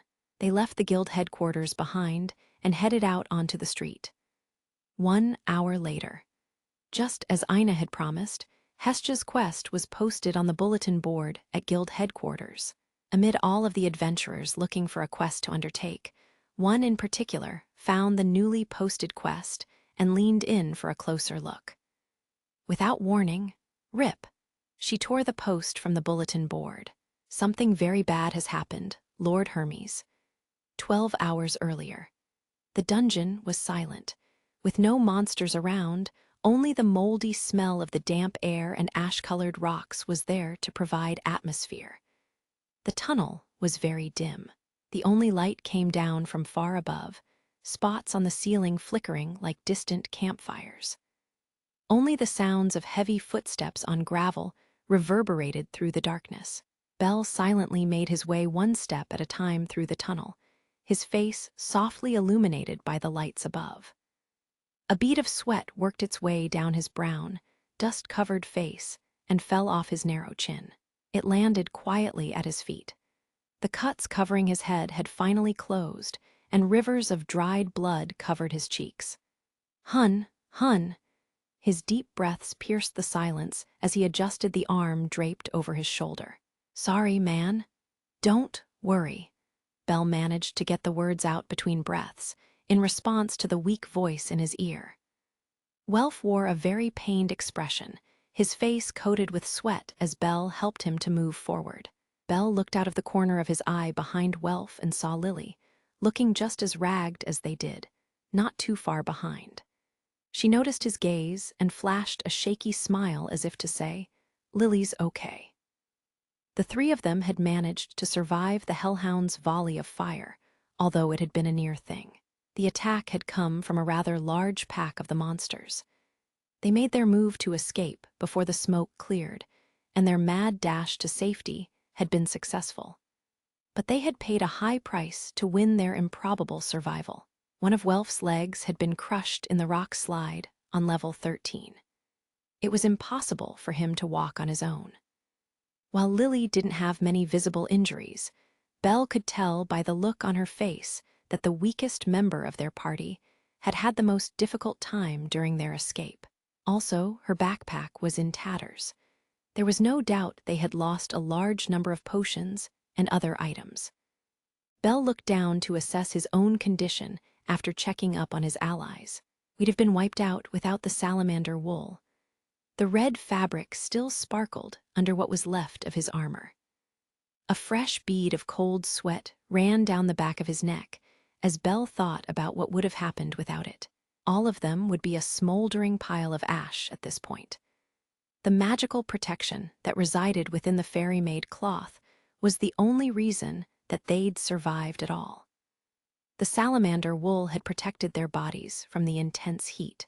Looking at the light burns on his hands, Bel inwardly thanked his advisor over and over. Ina had saved all their lives. Lily, what items do we have left? 4 potions and 2 antidotes. No high potions made it. Lily's response made Bel realize just how much danger they were in. Just getting out of the middle levels was going to be extremely difficult. He tried to do the math in his head. How much distance they had to cover with their current stock of items. All adventurers knew that weapons could break, and that healing items were extremely important in the middle levels. The fact that Bel and Lily didn't have much physical strength left made Welf's condition even more of a dilemma. Normal potions were designed to restore physical strength. Only high potions and elixirs could clot blood and save someone with deep gashes, broken bones, and other severe injuries. Welf's lower left leg, everything below the knee, was coated in a mixture of dark red and black colors, the bone obviously broken in many places. It was impossible for Belle or Lily to treat such an injury with the items they still had on hand. Their formation had lost its only frontline fighter. Surviving in the middle levels had just become a lot more difficult, and we also fell. Belle took a look up toward the lights and could just make out holes in the ceiling as the group pressed forward. They were on the 14th floor. All of them had fallen through one of those holes. It happened during their mad dash after the rock slide on level 13 while trying to get away from the hellhounds.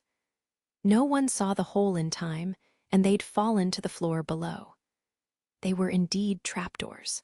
The shock of falling all that way made standing up again extremely painful for Belle and his party. All of the holes above them were lined up in a neat little row. However, the walls leading up to them were too high and smooth to climb. Then there was the hole itself. They would slip and fall back down here long before they could reach the floor above. The dungeon was merciless. This was the worst possible situation that they could have been in. The group had fallen victim to a dungeon gimmick. Belle, Lil-E, if it comes to it, you gotta leave me behind. What does Mr. Welf think he's saying? No, absolutely not. They exchanged feeble conversation. Belle readjusted the shoulder that supported Welf after the blacksmith's unnecessary attempt to tell them to save themselves. They had yet to encounter a monster in the quiet darkness. The only sounds to come through the shadows were made by Belle, Lily, or Welf. The lights above were only strong enough to illuminate their silhouettes, adding to the feeling of despair that surrounded them. The sound of the gravel crunching beneath their feet was deafening. With each step he took, Belle wondered if it would be the one to reveal their position to any nearby monsters. They had fallen to this floor. Of course, the monsters down here would be stronger than the ones they had been fighting on the 13th. More of the trapdoors lined this tunnel on both sides. Careful to stay in the middle of the tunnel, every echo sounded like the first warning of a monster's approach. Belle couldn't tell the difference between sounds anymore, his mind completely on edge. Only now did he realize his mouth was bone dry and desperate for some water. Their path started to curve up toward an intersection. First they turned left, then right.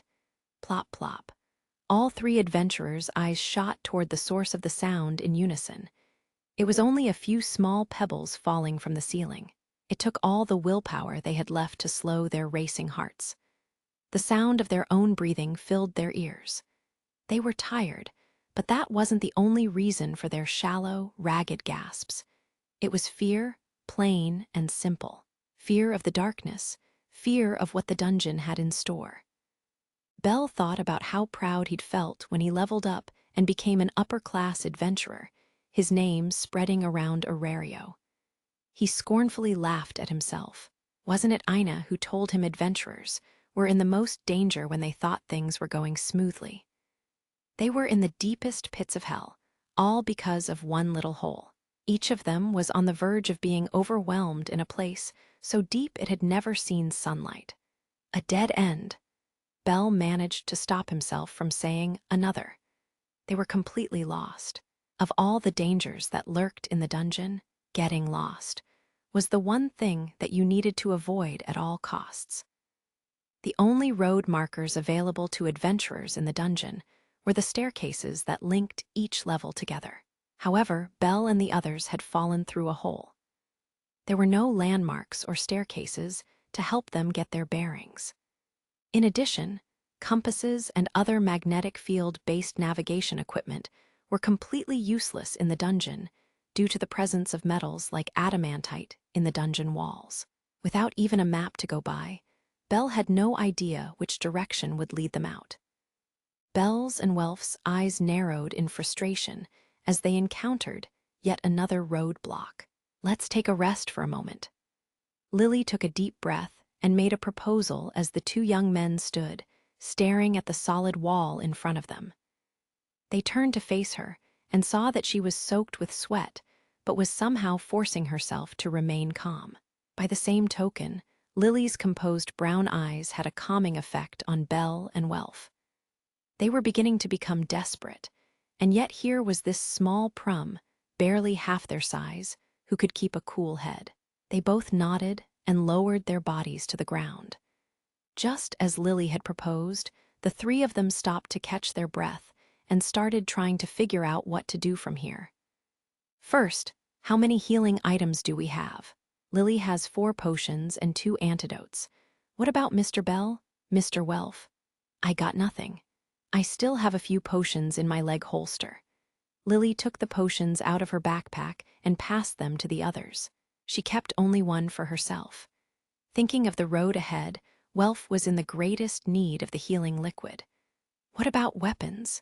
Lily lost her bow gun during the fall. Mr. Welf's sword is okay. Belle, did you lose the short sword, the buckler, and the broadsword? Why, yeah. Belle was getting more and more anxious as their conversation continued. The three of them were sitting in a small triangle at the end of the tunnel with only one exit. There was nowhere to run if the monsters found them. On top of that, they had no idea if or when monsters could be born out of the walls surrounding them. Belle did everything he could not to express the fear gripping his chest. Welf and Lily were no doubt doing the same. They kept their voices low to avoid attracting attention. Belle reached behind his back and felt for the sheaths of his 2 weapons, the Hessian knife and Ushiwakamaru. But both my knives are here. And the salamander wool is still kickin'. Okay, taking all of this information into account, Lily believes that our best chance of making it back to the surface alive is to avoid combat with monsters if possible. Only engage if we don't have a choice. Belle was kneeling on the ground, while Welf had his rear end firmly planted on the cold gravel, sticking his injured leg straight out. A fresh wave of sweat rolled down his face as Belle supported him, but he nodded in agreement. Sitting in front of them, Lily took another deep breath and worked up the courage to say what had been bothering her all this time. Mr. Bell, Mr. Welf, please listen closely. This is just Lily's gut feeling, but this could very well be the 15th floor. Their jaws went slack as Lily continued her explanation. Taking into account how long we were falling, it's very possible we went down 2 floors. Judging by the color of the walls, the width of the tunnels, lack of light, and complexity of the dungeon layout, this area looks more like the 15th rather than the 14th or 13th. Belle remembered being surprised by how long the fall took as well. That was more than enough to convince him that she was right. That would mean that the road to the surface just became staggeringly long. This was already a hopeless situation had they been on the 14th floor. But now, they would have to wander around the dungeon and hope to find the correct path through the 15th, 14th, and 13th floors in order to reach the upper levels. In their condition, that was impossible. They had to contend with strong monsters and complex terrain while dealing with a great deal of physical pain and exhaustion. That's checkmate. The words came from the back of Belle's mind, a wave of cold dread washing over his body. Lily took another breath and kept going. This is the important part. It is true that our chances of survival going up are very bleak. However, we do have another option beneath us. We can take cover on the 18th floor.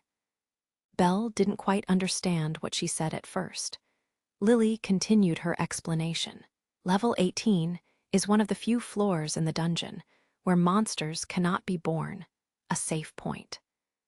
It is used as a staging area for expeditions going to the lower levels and beyond. Lily believes we'll be safe if we can get there.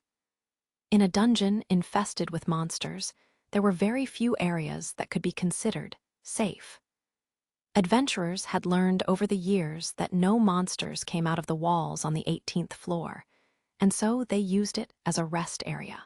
The 18th floor was the first safe point in the dungeon after entering the first floor. So it was highly likely that adventurers much stronger than they were there right now. If they could somehow join a group that was heading back to the surface, that would guarantee them safe passage home. Lily, wait a second.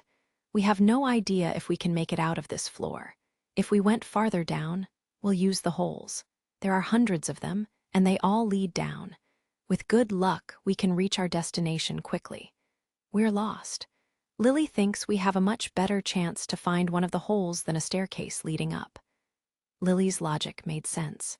Belle had no counter-argument and cleared his throat. Welf fought back the pain in his leg long enough to open his eyes just enough to meet Lily's gaze and asked a question of his own. What do we do about the floor boss? Isn't that massive son of a bitch on level 17? Even when faced with a thought of one of the most powerful monsters in the dungeon, Lily had an answer ready. On the day that Mr. Bell slew the Minotaur 2 weeks ago, Loki Familia started an expedition. In order to protect a group that large, they would have defeated the monster head-on rather than try to avoid it. How do you know? Lily's heard that level 17's floor boss, Goliath, is located in front of the entrance to the 18th floor. Many powerful adventurers belong to Loki Familia. It would be easier for them as a group with the floor boss out of the way.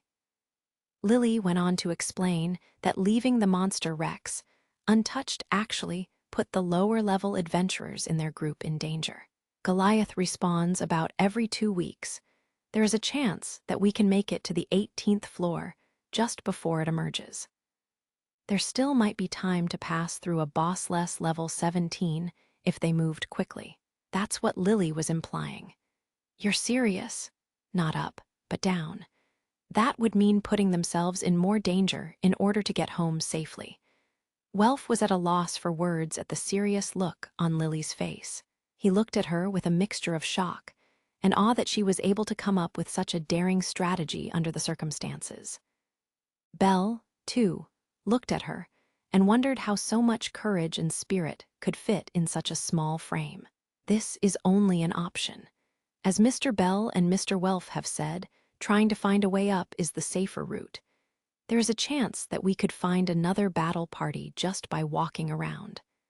However, that was completely up to chance. While it was easy to find lower-level adventurers in the upper levels, the upper-class adventurers strong enough to prowl the middle levels were few and far between.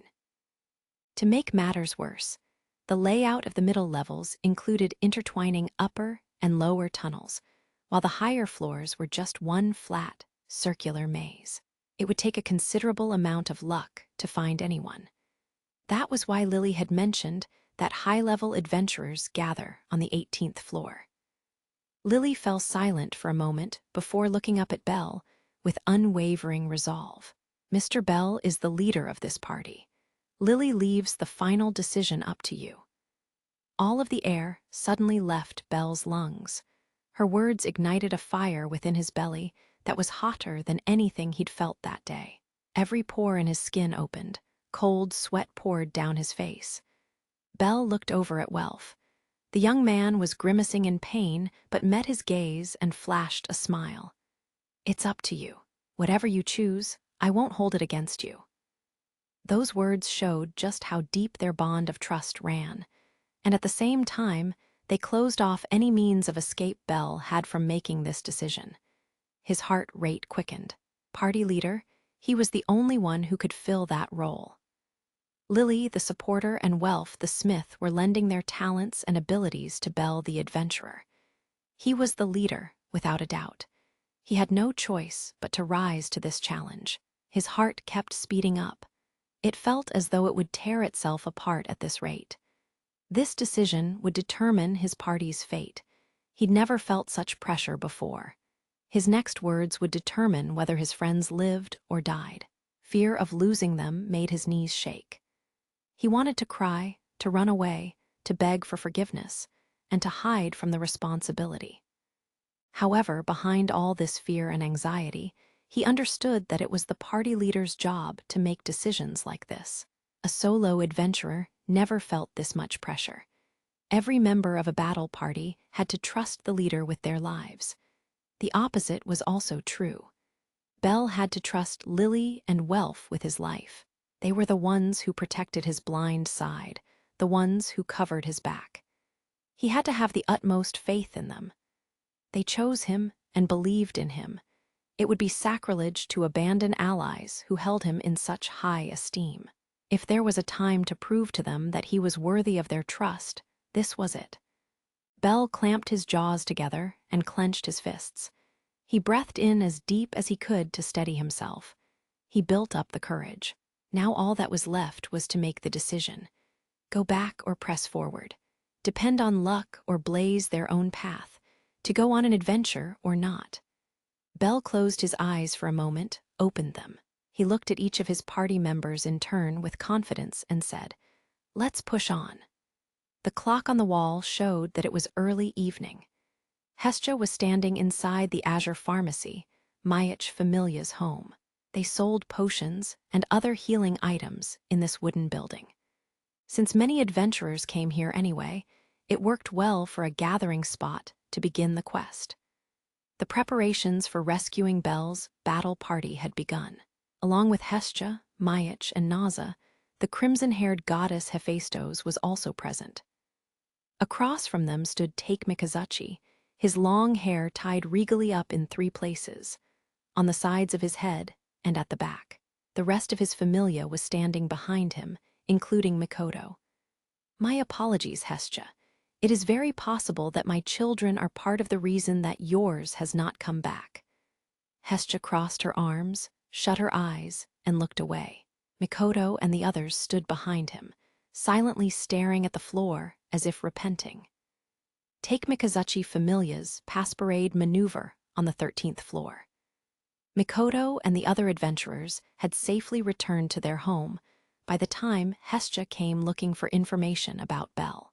They heard everything, how Bel and his allies were dressed, their features, their formation, and realized what had happened. They hid nothing from their god and told him everything, their faces pale. Take Mikazuchi understood that they had been in a desperate situation, but he had no choice but to apologize for what his followers had done. Hestia's silence was deafening as she realized that they were more than likely the cause of Bel's disappearance. At long last, Hestia opened her blue eyes and made eye contact with the children on the other side of the room. Mayach and Hephaestos stood at her side. "If Bel never makes it back, I'll hold a grudge against all of you like you'd never believe. But I will not hate you. I promise." Mikoto gawked at Hestia's words. Take Mikazuchi Familia's hearts were moved by this goddess who, despite her anguish, was able to look at them with resolute eyes and show tolerance. This was the first time anyone other than their own god had had such an impact on them. Hestia forgave them and made a request. "As for right now, would you be willing to help me? On our honor." All 6 of Take Mikazuchi Familia's members took a knee in one swift motion before lowering their heads toward her. Take Mikazuchi and Mayach were taken aback by this group of children's resolve, led by their leader, Auka, to repay the kindness that Hestia had shown them. Meanwhile, Hephaestos smiled as her friend gave these children an opportunity to make amends for their mistake. "Shall we proceed? Time is of the essence." Mayach took a step forward as he spoke. Hestia nodded in response. "This is a search party, yes, and we know that Hestia's boy's still alive." "Yes, he is." "Hephaestos, what about yours, Welf?" This time it was Take Mikazuchi who asked the question. Hestia responded and then turned to Hephaestos.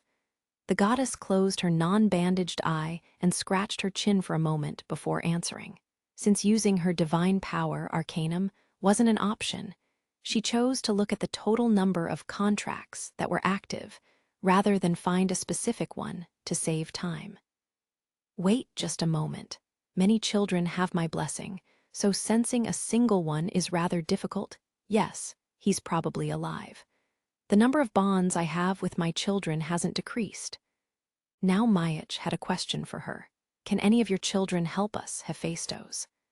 "Most of mine are currently helping Loki Familia's expedition. Everyone who could make it that far down is there right now. The ones who are available at the moment wouldn't last long in the middle levels, I'm afraid." Hephaestos turned to Hestia and apologized, but Hestia shook her head to tell her it was okay. "Looks like we'll have to count on Takei's group after all." That's fine with me. Auka and Mikoto will go for sure. Chigusa, can you accompany them as a supporter? Why, yes. A girl whose eyes were covered by her bangs nodded at her god's request. Auka and Mikoto were Take Mikazuchi familias, only upper-class adventurers, the only ones who'd reached level 2. The girl named Chigusa was still level 1, so she would be deployed as a supporter to supply the others with weapons and potions. They were the best that the familia had to offer, so they were selected to form the search party. Auka is the only one I've got who can hold his own against anything in the middle levels. The others would just fall behind. I think the most important thing for a search party is speed. I agree with Naza. If we sacrifice speed and maneuverability by increasing numbers for strength, it'll be too late. So that means we're depending on these 3. Naza, who had nearly died in the middle levels herself, added her opinion and was supported by Hephaestos. Words spilled out of Hestia's mouth as she again crossed her arms in front of her bulging chest. That's when they arrived. I'll join you, Hestia. The front door was flung open to reveal a charming god standing in the doorway. Hermes, what are you doing here? Quite the greeting, Take Mikazuchi. Of course, I'm here to help my friend out of a pinch. Hermes glided his way to the middle of the room under the watchful eyes of Mayach and Naza and smiled at Take Mikazuchi. His follower Asfi quietly walked in behind him. Hey there, Hestia. Nice to see you. Hermes, why are you here? Hestia wore the same expression of confusion as everyone around her. Hermes walked right up to her with that same dandy smile on his face. He reached into his jacket and pulled out a sheet of paper, a quest form from the guild. You're in trouble, aren't you?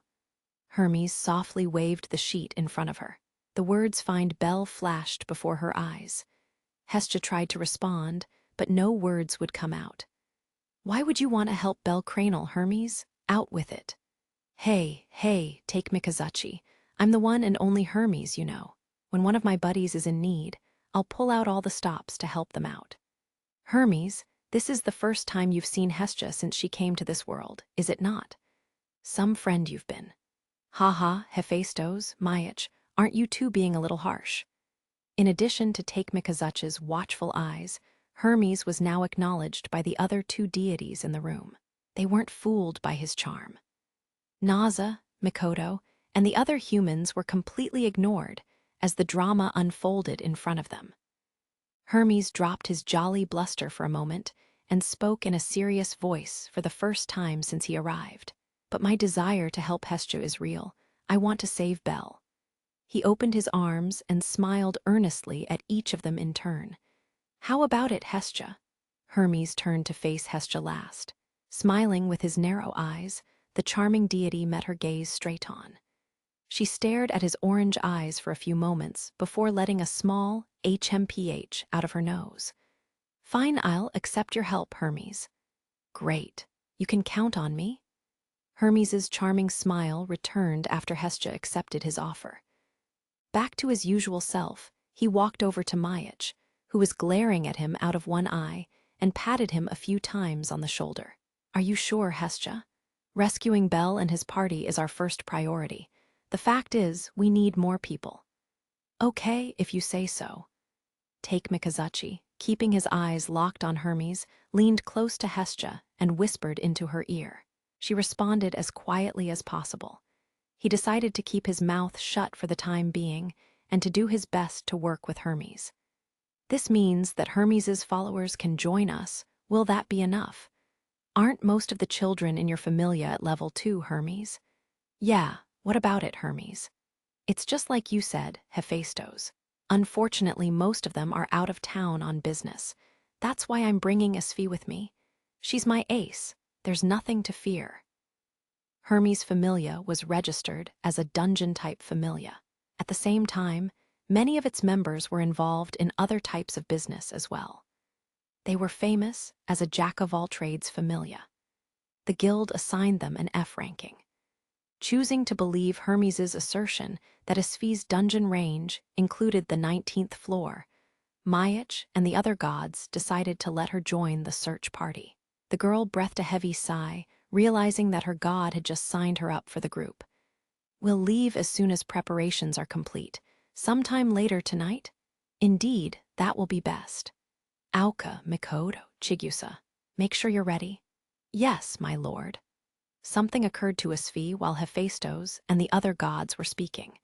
She made her way to Hermes's side and said in a low voice, Lord Hermes, just now you said you were taking me along. Don't tell me you're planning to? Of course, I'm coming with you. Asfi's silver glasses slid to the end of her nose. She quickly pushed them back up with her finger. Isn't it forbidden for gods to enter the dungeon? That just means we can't make our presence known, right? What's the big deal? Go in and get out before the guild even knows I'm there. I said it before, didn't I? I want to save Belle. Don't tell me you've been planning this all along. Ha ha ha. I'm going to need your protection, Asfi. Asfi's eyebrows arched, and she sucked in her cheeks in frustration as Hermes turned on the charm again with a toothy grin. Suddenly, whap! Hestia just happened to be in earshot of their conversation. Her head whipped around so fast that everyone in the room could hear it. Her twin ponytails came to life, as if guided by their master, and wrapped themselves around Hermes's neck. Gaia, bring me with you, Hermes. The deity bent over backward as Hestia's hair pulled at him from behind. Asfi jumped back in surprise. Hestia stepped up to his face, her hair not letting him say a thing. I'm going to save Belle. I can't just sit here and do nothing while others are out there looking for him. Wait just a moment, Hestia. Calm down. Hermes had managed to free himself from enough of the hair to get words out. He flipped his body around to face her.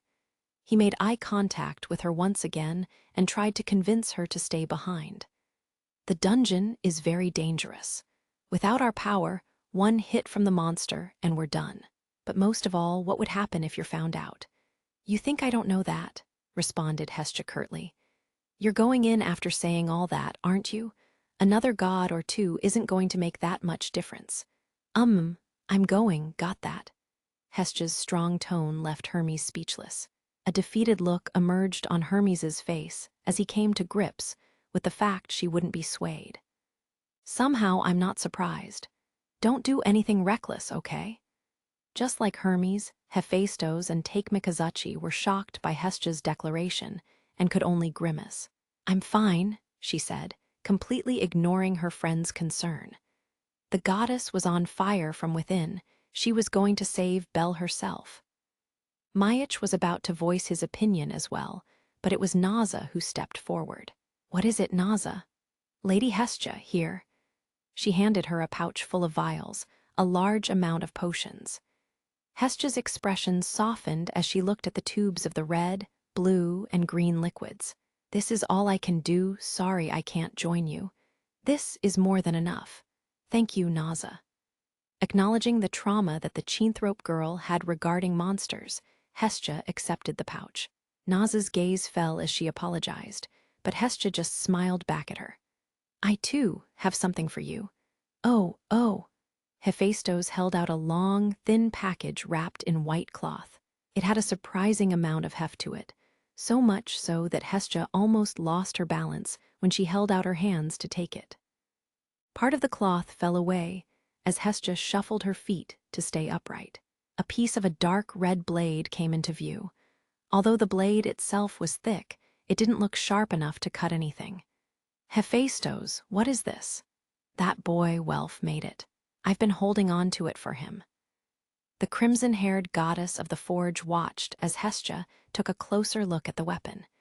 You can use it if you need to. Please give it to Welf once you find him. Also, tell him to stop compromising his allies for his pride's sake. Hestia slowly nodded at Hephaestus's meaningful words. In any case, Hestia was grateful for the support from her friends. The other gods in the room smiled and nodded at her. Meanwhile, well, this complicates things, Hermes muttered to himself on the outside of Hestia's support circle. Watching all the good feelings going around, Hermes leaned toward his follower standing next to him and asked a question. Asfi, do you think you can protect both of us?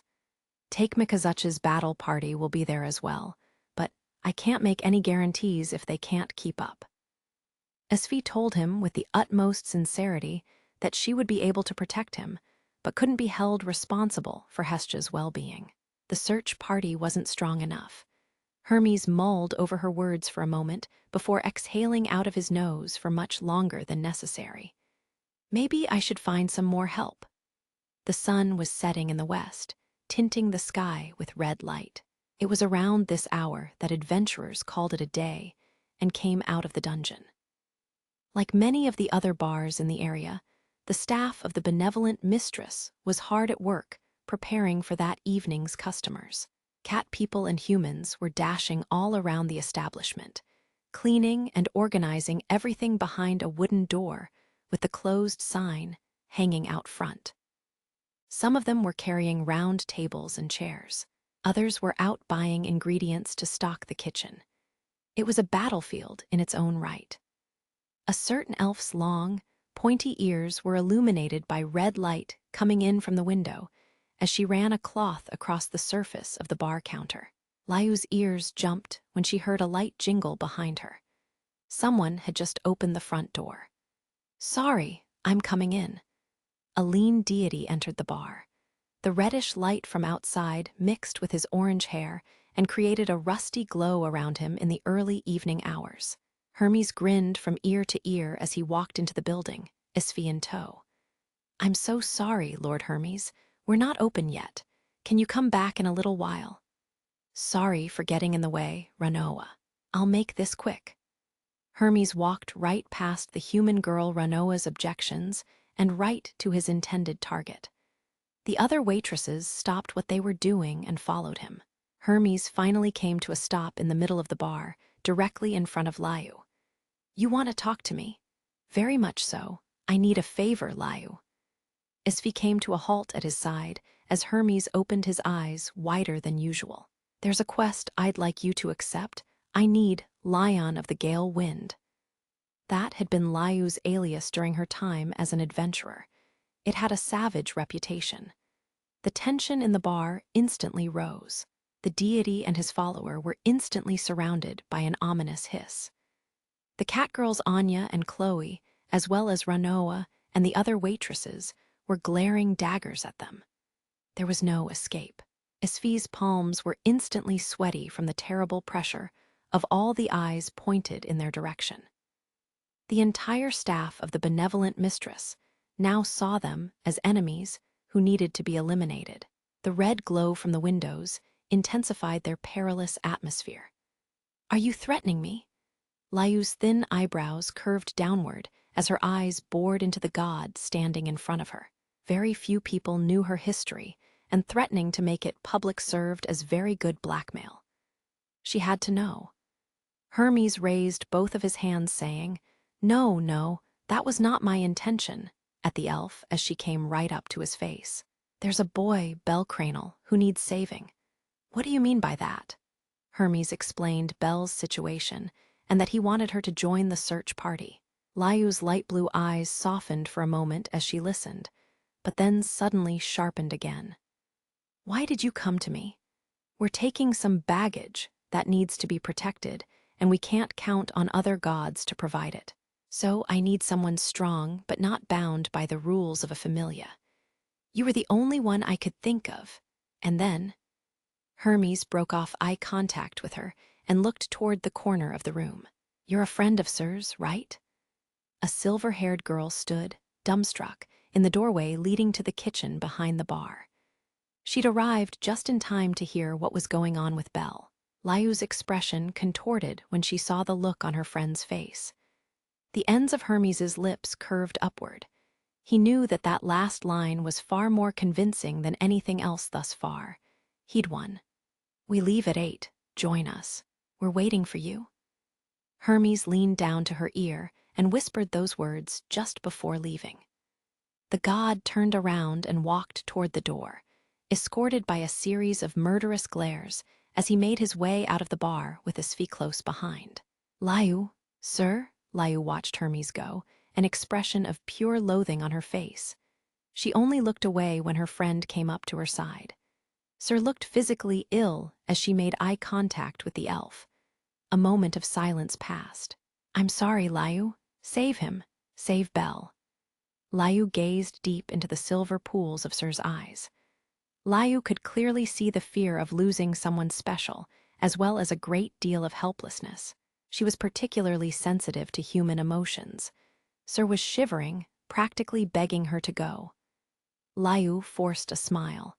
I am in your debt, sir. I cannot refuse your request. Nor do I, Layu continued, wish for the death of Belle Cranel. Her voice was clear and steady.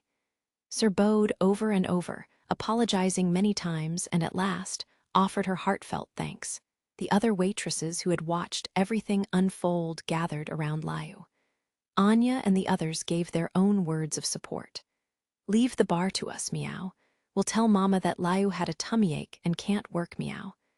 It's irritating that Lord Hermes can push us around like this, but it can't be helped. Mya haha, Layu.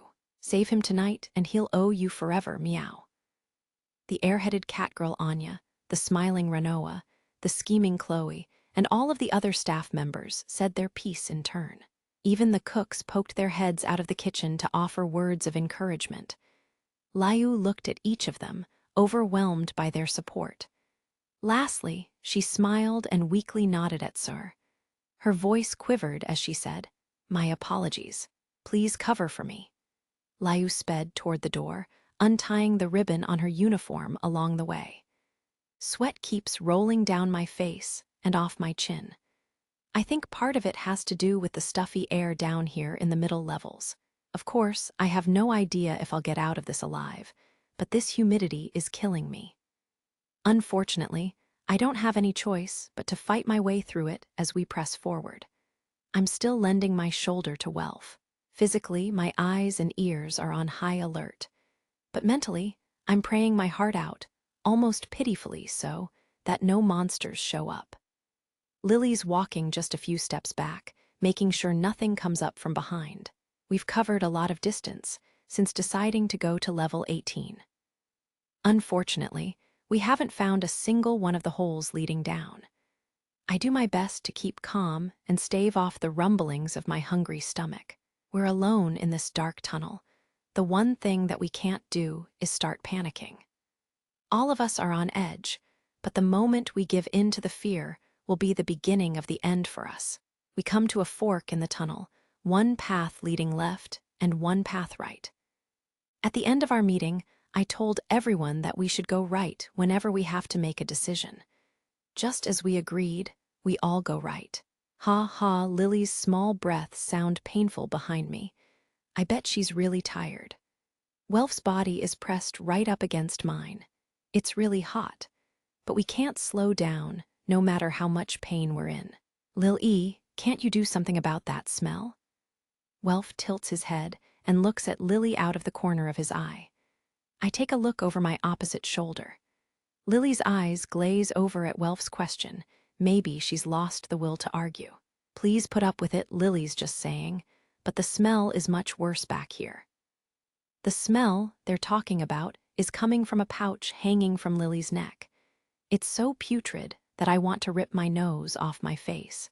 It's amazing I can hold back the tears welling up behind my eyes. This stink bothers us, but it's like breathing poison to monsters. As long as nothing drastic happens, the smell will protect us for as long as it lasts. Just as Lily explained, this stink pouch called a Marlboro is the main reason why we haven't encountered any monsters for a while. The thing really works. I'm seeing the effects with my own eyes. No matter how powerful the monsters in the middle levels are, none of them wants anything to do with this stench. You got that from Naza, if I remember right? Yes, Lily asked for her help while we were still working in the upper levels. Lily had tried many times to make an item that would repel monsters, but failed, so she asked for Naza's assistance. Naza is very familiar with ingredients found outside of Arario. While mixing them with items from the dungeon, she accidentally created it. Or so I heard. By the way, Naza fell to the floor and rolled around after taking a test sniff.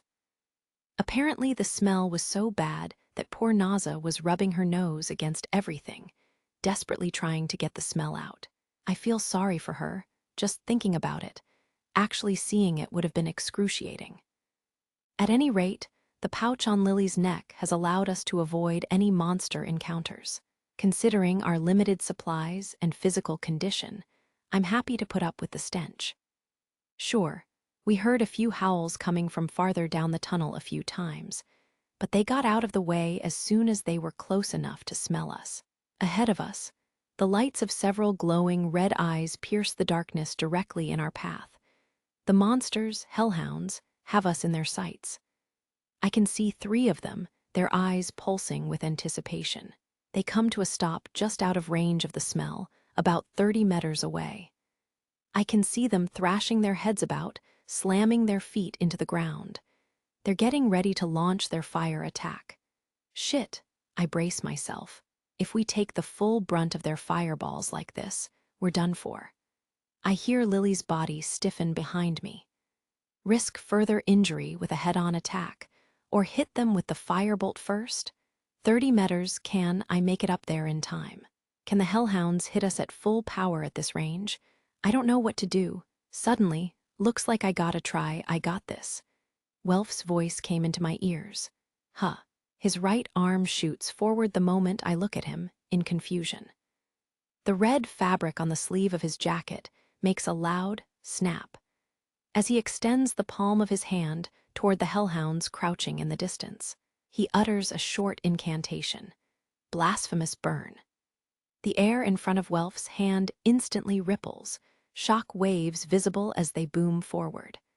A raging torrent of flame, yet somehow silent, rushes to engulf the hellhounds that were mere seconds away from launching their own attack. Will-o'-the-wisp. 3 explosions in the blink of an eye as the hellhound's own fire consumes them. Ignis fatuus, Lily's shocked voice echoes through the tunnel. I, too, saw the flames the monsters were about to spit at us, and the sudden explosion that followed. I'm just as wide-eyed as she is. The smoke starts to clear. All of the hellhounds are on the ground, their eyes blank.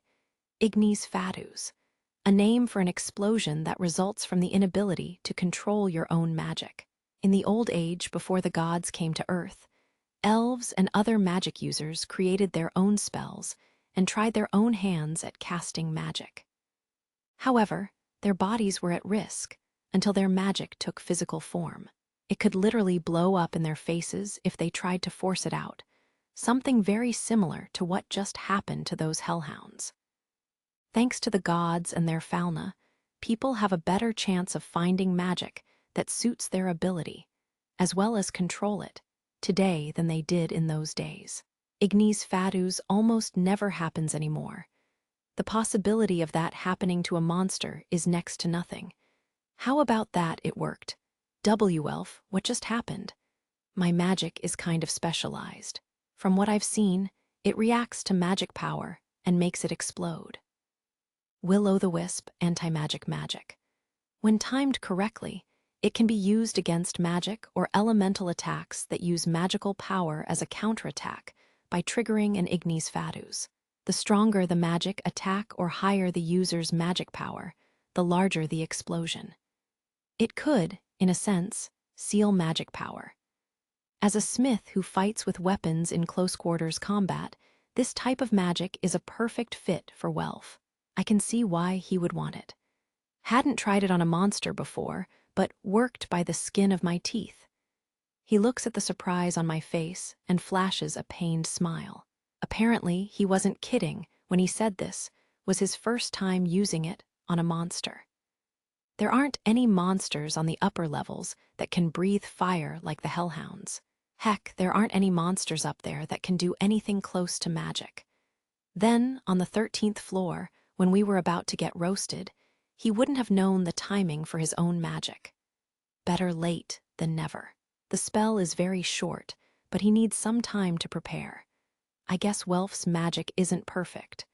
Wait, you said, on a monster, does that mean you've used it on people? Yeah, I asked one of the guys in my familia to help me out. Turned into quite the show. Mr. Welf, I know I shouldn't have tried it, but I just had to know what it did. And he knew that there was a bit of a risk, not knowing what would happen. But yeah, it was completely my fault.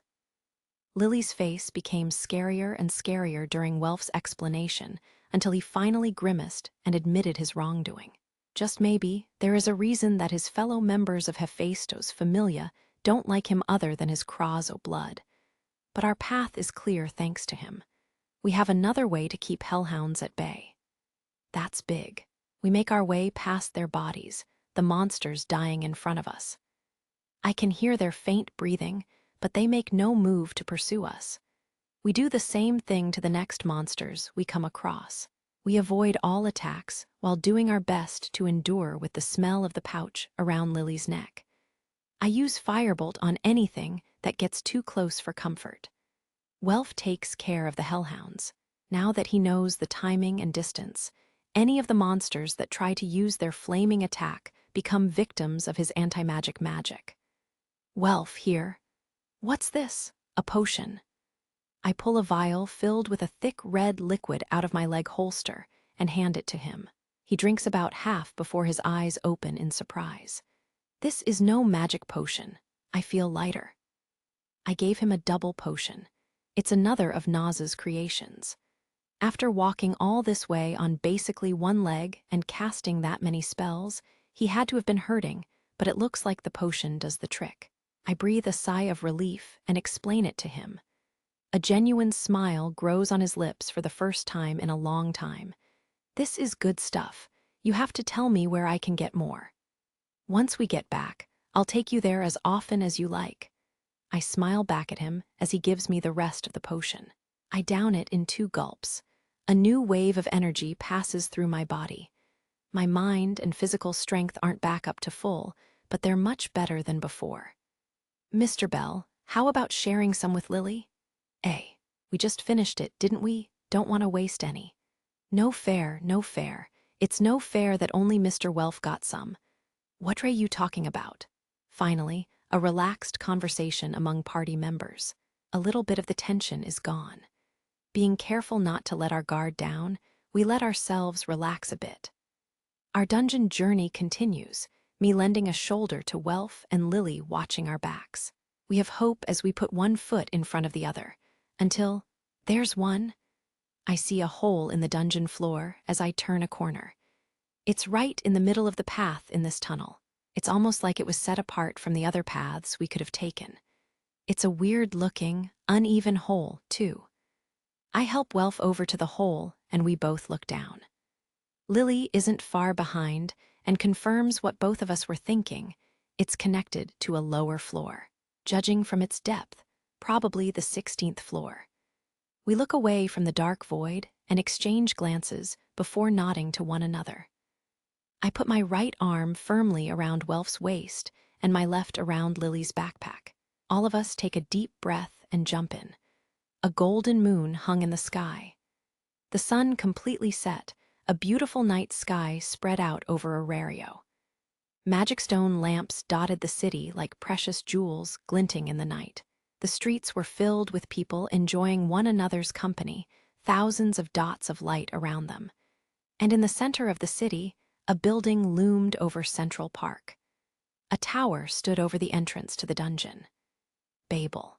A certain goddess looked away from it all from the highest floor of the White Tower and moved toward a door. Tup, tup. Her shoes hit the floor as she walked. She tossed her silver hair back over her shoulders with both hands as she went. Did I keep you waiting? She opened a large wooden door after traversing the long hallway. The goddess of beauty, Freya, was the first to offer a greeting. The room was adorned with long bookshelves filled with many expensive and luxurious items. Her favorite attendant, Otter, and one other god with one of his followers gathered here. No, not at all. Sorry for taking up your time, Lady Freya. Hermes was sitting at a rather strange table designed to resemble an apple. He greeted her with a smile and a jubilant voice. Esfie, however, couldn't hide her nervousness. Freya glanced at both of them before taking a seat at the table with Otter at her side. Each of her movements was graceful and captivating. Her black dress revealed an enormous amount of cleavage as she slid into the chair, her sizable bust swaying. The chair lightly squeaked as she leaned back, silver hair brushing against her white necklace. Isfi was captivated by her and blushed scarlet red before averting her eyes. Although his follower had been completely taken in by the goddess's beauty, Hermes just kept on smiling in his own charming way. The two deities sat at either side of the table with their followers standing behind them. So, what is it? Freya chose to bypass any idle chatter and get straight to the point. She sat with her shoulders square to him, legs uncrossed with a very confident smile on her lips. Hermes's narrowed eyes opened very wide. As I'm sure you're already aware, Bel Cranel has yet to return from the dungeon. Hestia and I are on our way to help him, Lady Freya. And so I came here to make a request. Why would you bother to come to me? Freya's expression didn't change. Both of the gods exchanged glances and smiles. You protected him, Lady Freya. At the last Danmachi, you protected Bel. He's someone worthy of the attention of someone as beautiful as yourself, so you can't blame me for being interested. 10 days ago, in this very building, during the gods' Danmachi meeting, Freya had indeed stuck her neck out to protect Bel.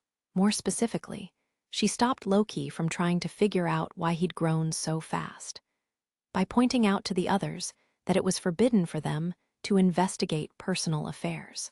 Freya had all of the male gods present at Danmachi under her spell from the beginning.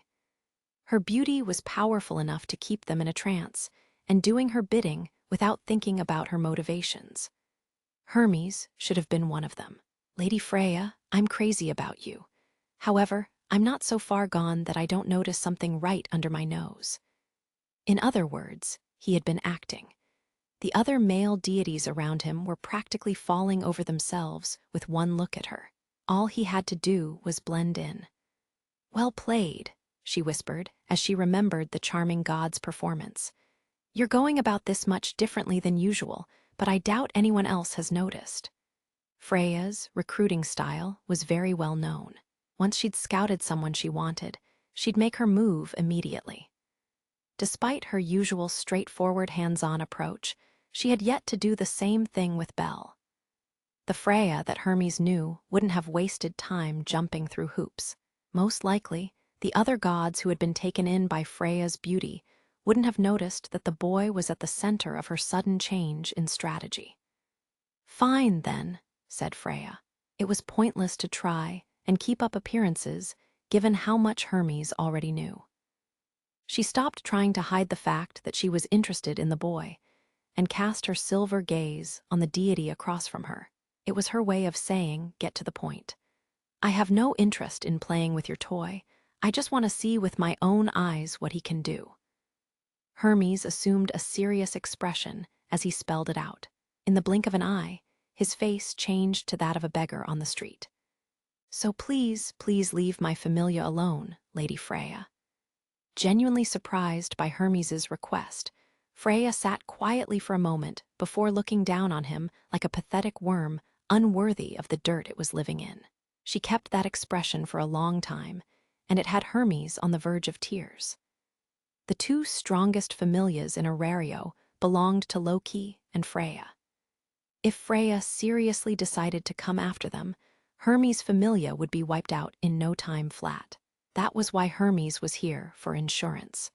Hermes was apparently very fond of his own familia. At the same time, he wasn't lying, but he wasn't telling the truth either. Freya could see it. She knew he wanted to more than just test the boy's power.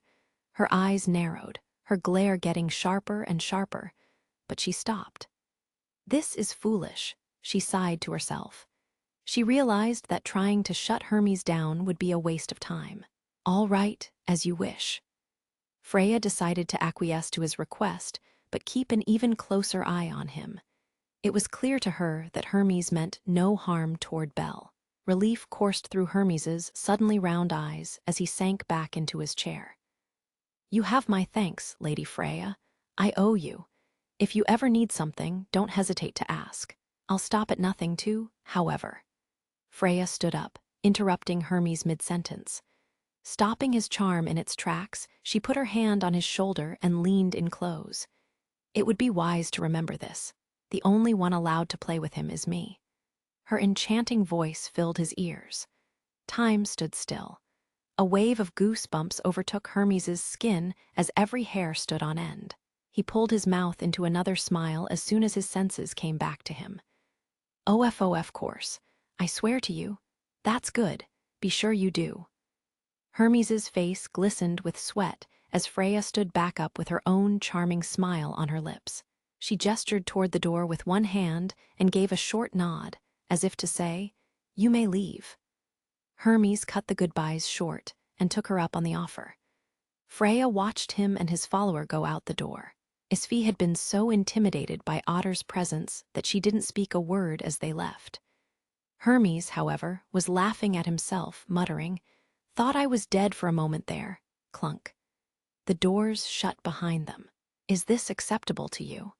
Otter turned to Freya once the other two were out of the room and spoke. "Despite everything he said, things may be in motion that we cannot see. This is just my opinion, but that god is very suspicious." Freya giggled softly to herself at Otter's straightforward warning. "I'll deal with that when the time comes." She left the table at the middle of the room and walked toward a massive window. The long, rectangular glass took up most of the wall on that side.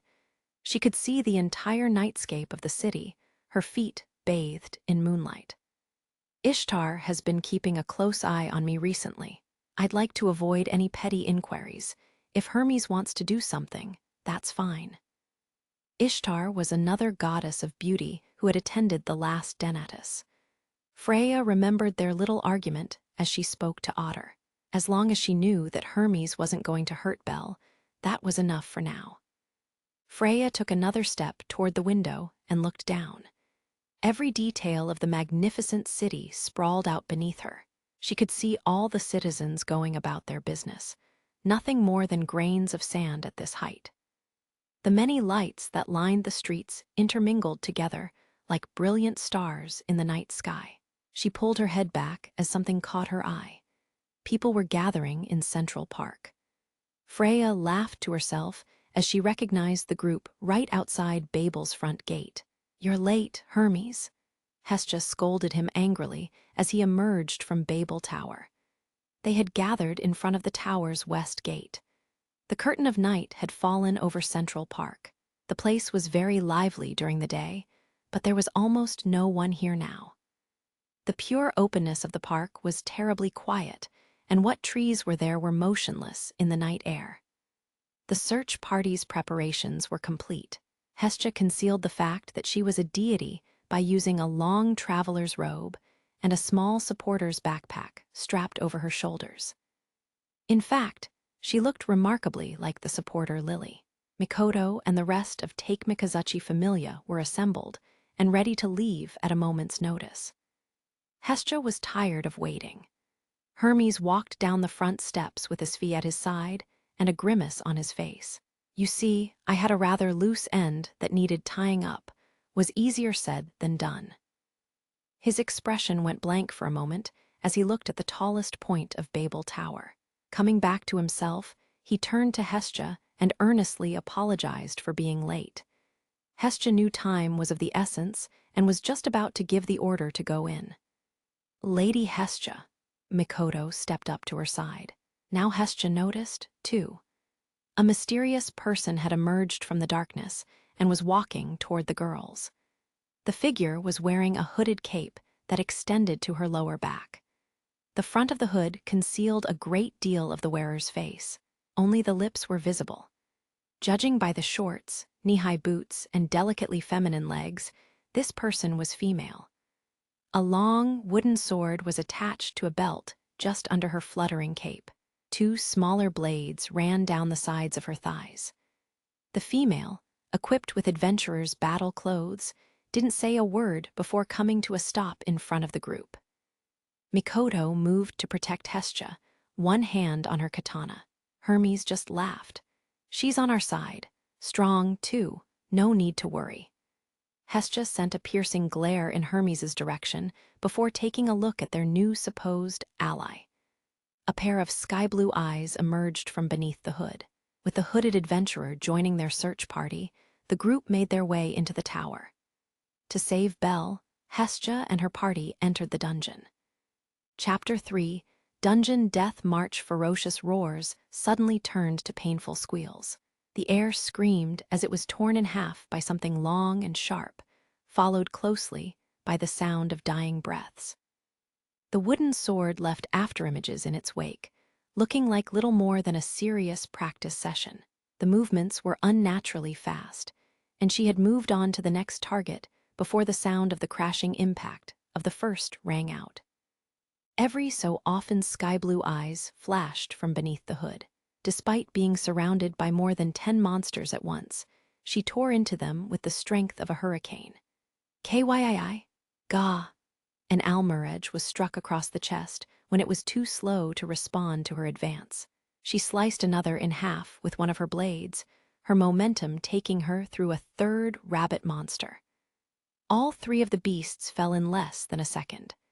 The monster's net formation was pointless. They weren't fast enough to protect themselves against the hooded adventurer, her cape swirling with each precise movement. Hellhounds jumped for her suddenly exposed back, saliva flying from their bared fangs. However, the hooded female spun like a top and hit their jaws from beneath with her wooden sword. The devil dogs were launched backward, their muzzles completely shattered. Kyuaa! 2 more almirage jumped into the fray. Squealing with all their might, both of them were armed with stone tomahawks, this floor's landform weapon. The hooded adventurer saw the weapons as they were thrown straight at her.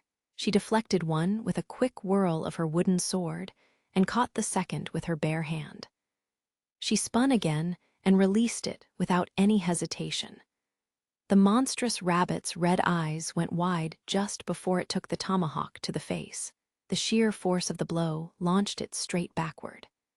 The remaining almirage stood in shock at the sudden disappearance of its ally before a dark shadow descended over it.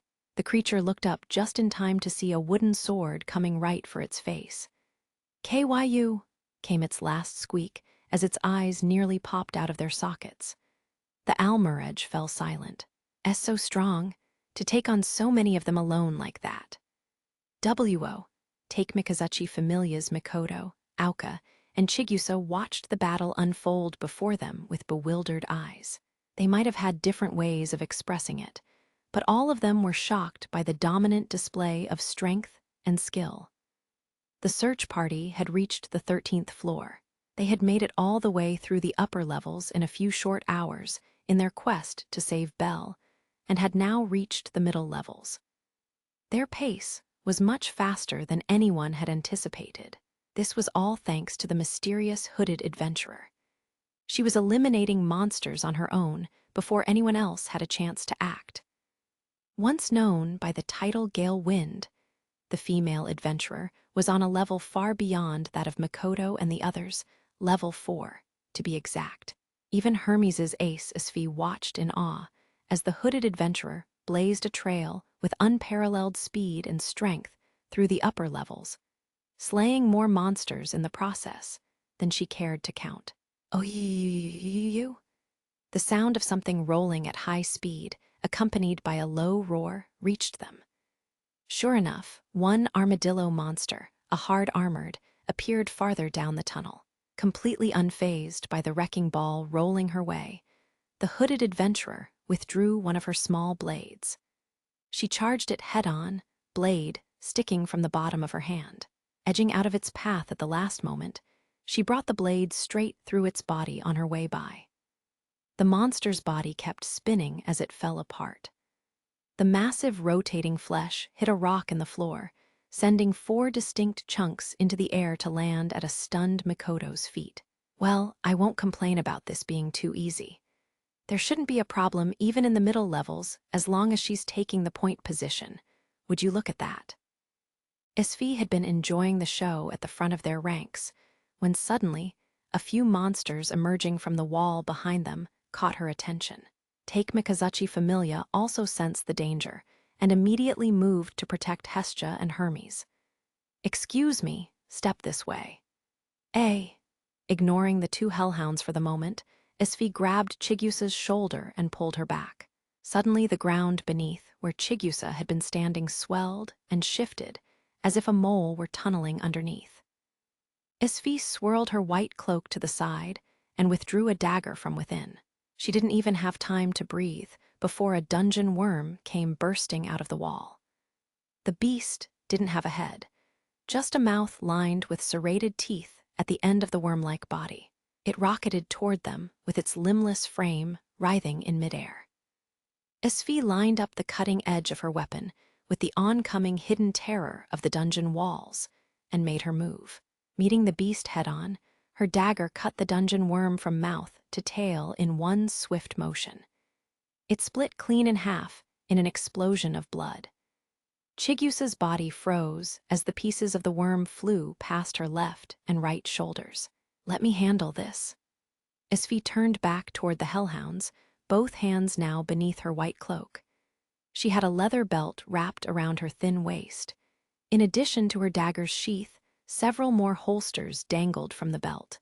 She pulled something from one of them. It was 2 small vials filled with a moss-green liquid. Isfi threw them toward the hellhounds. Goo! GH!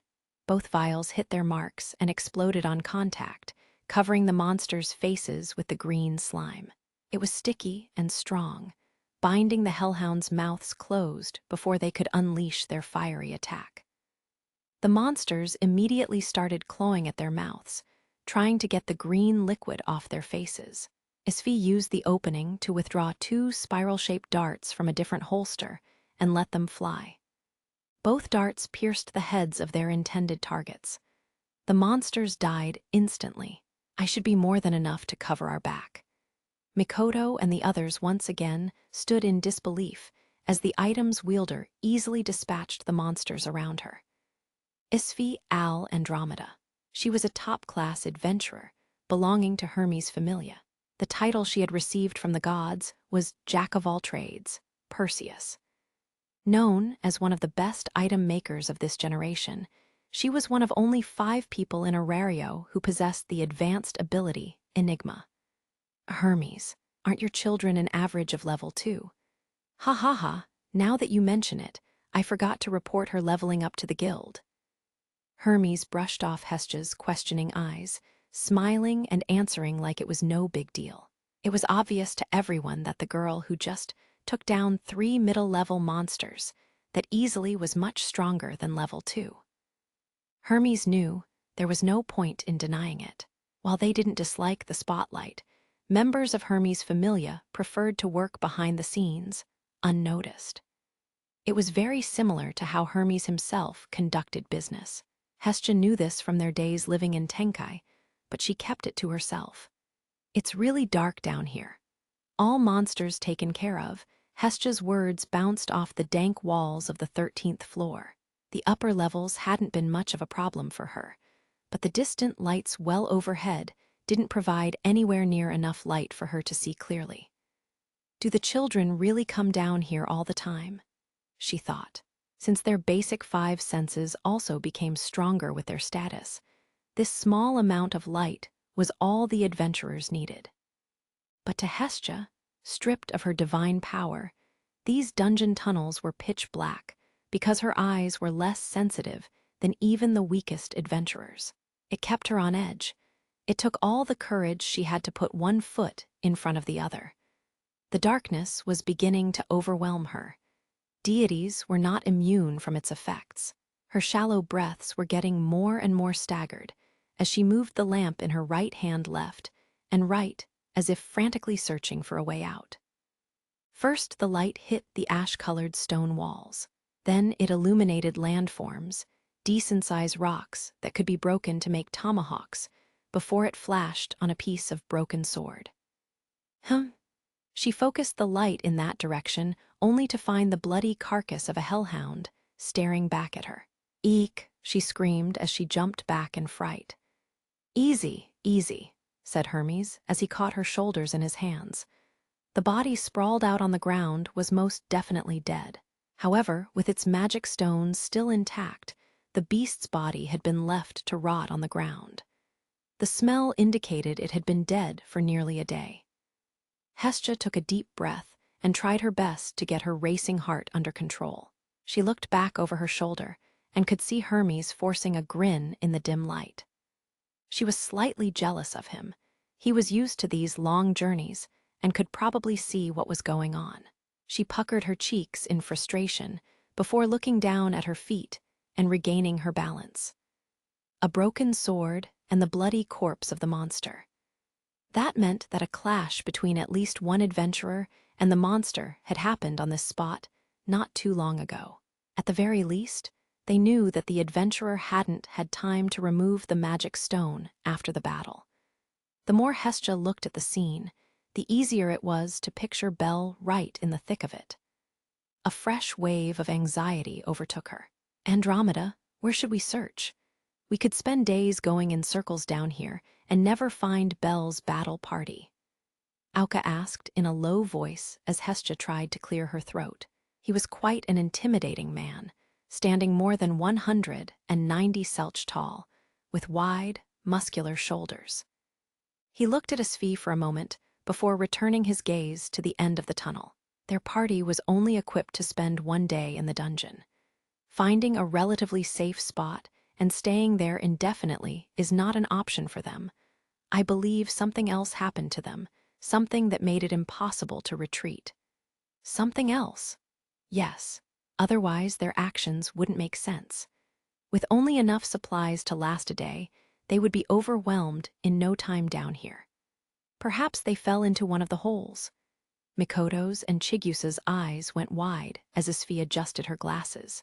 If they did fall too far for them to come back on their own strength, what choices do they have? I highly doubt they're still wandering around in the darkness, at the mercy of any monster that happens to find them. Considering their condition as a party with limited supplies, I'd say they've already been wiped out. She fell silent after drawing her conclusion. Perhaps they abandoned hope of returning to the surface and instead pressed onward to the safe point on the 18th floor. I believe that choice has some merit. Would they even try that? That would take some serious guts. Those who'd experienced the terrors of the dungeon firsthand knew how dangerous it was to set foot into a lower level with no idea what to expect. If Belle's party fell into one of the holes, they would have been forced into that situation. Auka couldn't believe his ears as Asfi offered another possibility. In their position, I would go. A voice as delicate as the tinkling of a bell rang out. The hooded adventurer had been silent up until now. Auka and the other adventurers turned to face her in surprise. She was a good deal ahead of them, but somehow within earshot. And knowing them, knowing him, someone who's already overcome one adventure, I think he would go forward without looking back. Her soft, refined voice once again filled the tunnel. However, the hooded adventurer didn't say another word. Asfi looked at the mysterious adventurer's half-hidden face for a moment before turning to her god. "Lord Hermes, what is your opinion?" she asked. "I agree with your reasoning, Asfi." Me too. I have a feeling that Belle is below us." Standing next to Hermes, Hestia brought her hands together and thought as she spoke. Even though she had a direct connection with Belle through her blessing, that didn't mean that she could tell exactly where he was at any time. However, the bond they shared was stronger than any human relationship, and she could feel the source of their bond coming from beneath her feet. She nodded to herself slowly as her twin ponytails reached out in different directions, as if searching for him. It didn't take long for both of them to point straight down. "That's 4 in favor. That settles it. We'll set a course for the 18th floor." Asfi made the decision for the whole group. Mikoto, Auka, and Chigusa weren't given the opportunity to speak. Forming a line, they set off to find the path to the lower levels. The order of their formation didn't change. The hooded adventurer stayed in front with Asfi in the back, protecting Hestia and Hermes. Their front line was strong enough to once again blaze a path littered with slain monsters and lead everyone else forward without much need for the other adventurers to draw their weapons. Armed with spears and shields provided by their supporter, Chigusa, Auka, and Mikoto, were able to protect one another from the occasional sneak attack. With the addition of Isfi's range, their formation had no holes. To think a party new to the middle levels would choose to go to the 18th floor. Yes, it appears that they're able to make rational decisions under pressure. Mikoto and Isfi's conversation echoed through the last bit of tunnel before the party emerged into a much wider room. They had seen many like it before, a large, dome-shaped room with rocky walls. However, this one had a bizarrely shaped hole in the floor with stairs leading down inside of it. It connected with the level below. The usual way is all well and good, but wouldn't it be faster if we went through the holes as well? No, Lady Hestia. The holes in these tunnels open and close on their own, each time making a new path. There's no way to predict where we'd end up if we went in. We would be unable to determine our location. Then the searchers would need a search party. And we can't ignore the possibility that Bell and his party might still be trying to come up. We might accidentally pass them by. The normal path is our best option. If they were trying to return to the surface, they would have to use the stairwells that led up as guidance. If they stayed on this path and Bell's battle party were coming up, they could meet halfway. Hermes Familia's reasoning to stay on the main path was flawless. Hestia nodded in agreement, seeing their point. The hooded adventurer walked over to the hole. Hestia and the others made their way to the next level, following her fluttering cape as she descended first. Like a bowstring pulled too far back, they were close to their breaking point. The tension mounted. "The stink pouch has run out," said Lily with a nervous tremor in her voice. For Welf, those words didn't just snap the bowstring in his mind. They shattered it. They were at the end of the tunnel on the 16th floor. Welf and the others had been advancing in hopes of finding another hole leading to a lower floor. They came to a stop in the middle of the path. They didn't have much choice. The air was heavy, their breathing hot. The pressure was immeasurable. The smell that was keeping them safe from monster attacks had faded away. A bloodthirsty aura had taken its place. The three of them were no more than sitting ducks. Welf had never experienced this kind of intensity. His ears were so focused on every little sound that something as simple as a step forward blurred his vision. He was far beyond his limit. He had to clench his teeth to keep from passing out under the strain. Bell's body, the only thing keeping him upright, was also extremely hot. Snap! His heart jumped again as Lily pulled the pouch off her neck and dropped it to the ground. All of their eyes were focused farther down the tunnel. They knew that something lurked in the darkness. Every heartbeat sent a shiver down their spines, palms clammy with sweat. Whatever was shrouded in the darkness had an aura so strong that its very presence was torture. This ain't happening. Seriously, what the hell? Cut me some slack. Welf's mind had reached its breaking point. Don't know, I don't fucking know. Who the hell survives long enough to be this unlucky? His thoughts were stuck in a loop. He wanted to ask someone, anyone, if it was really possible for monsters to kill someone without touching them. Finally, thud, thud, the ground shook as new sounds emerged from the black void. The guillotine was walking toward them. They were the prisoners sentenced to death in this nightmare. This is... Alarm bells were erupting in Welf's head. He grabbed the hilt of his broadsword as if it were his last line of defense. His grip was so fierce that his knuckles turned instantly white. He squinted his eyes, forcing the muscles in his face to tense up as he tried to see into the darkness.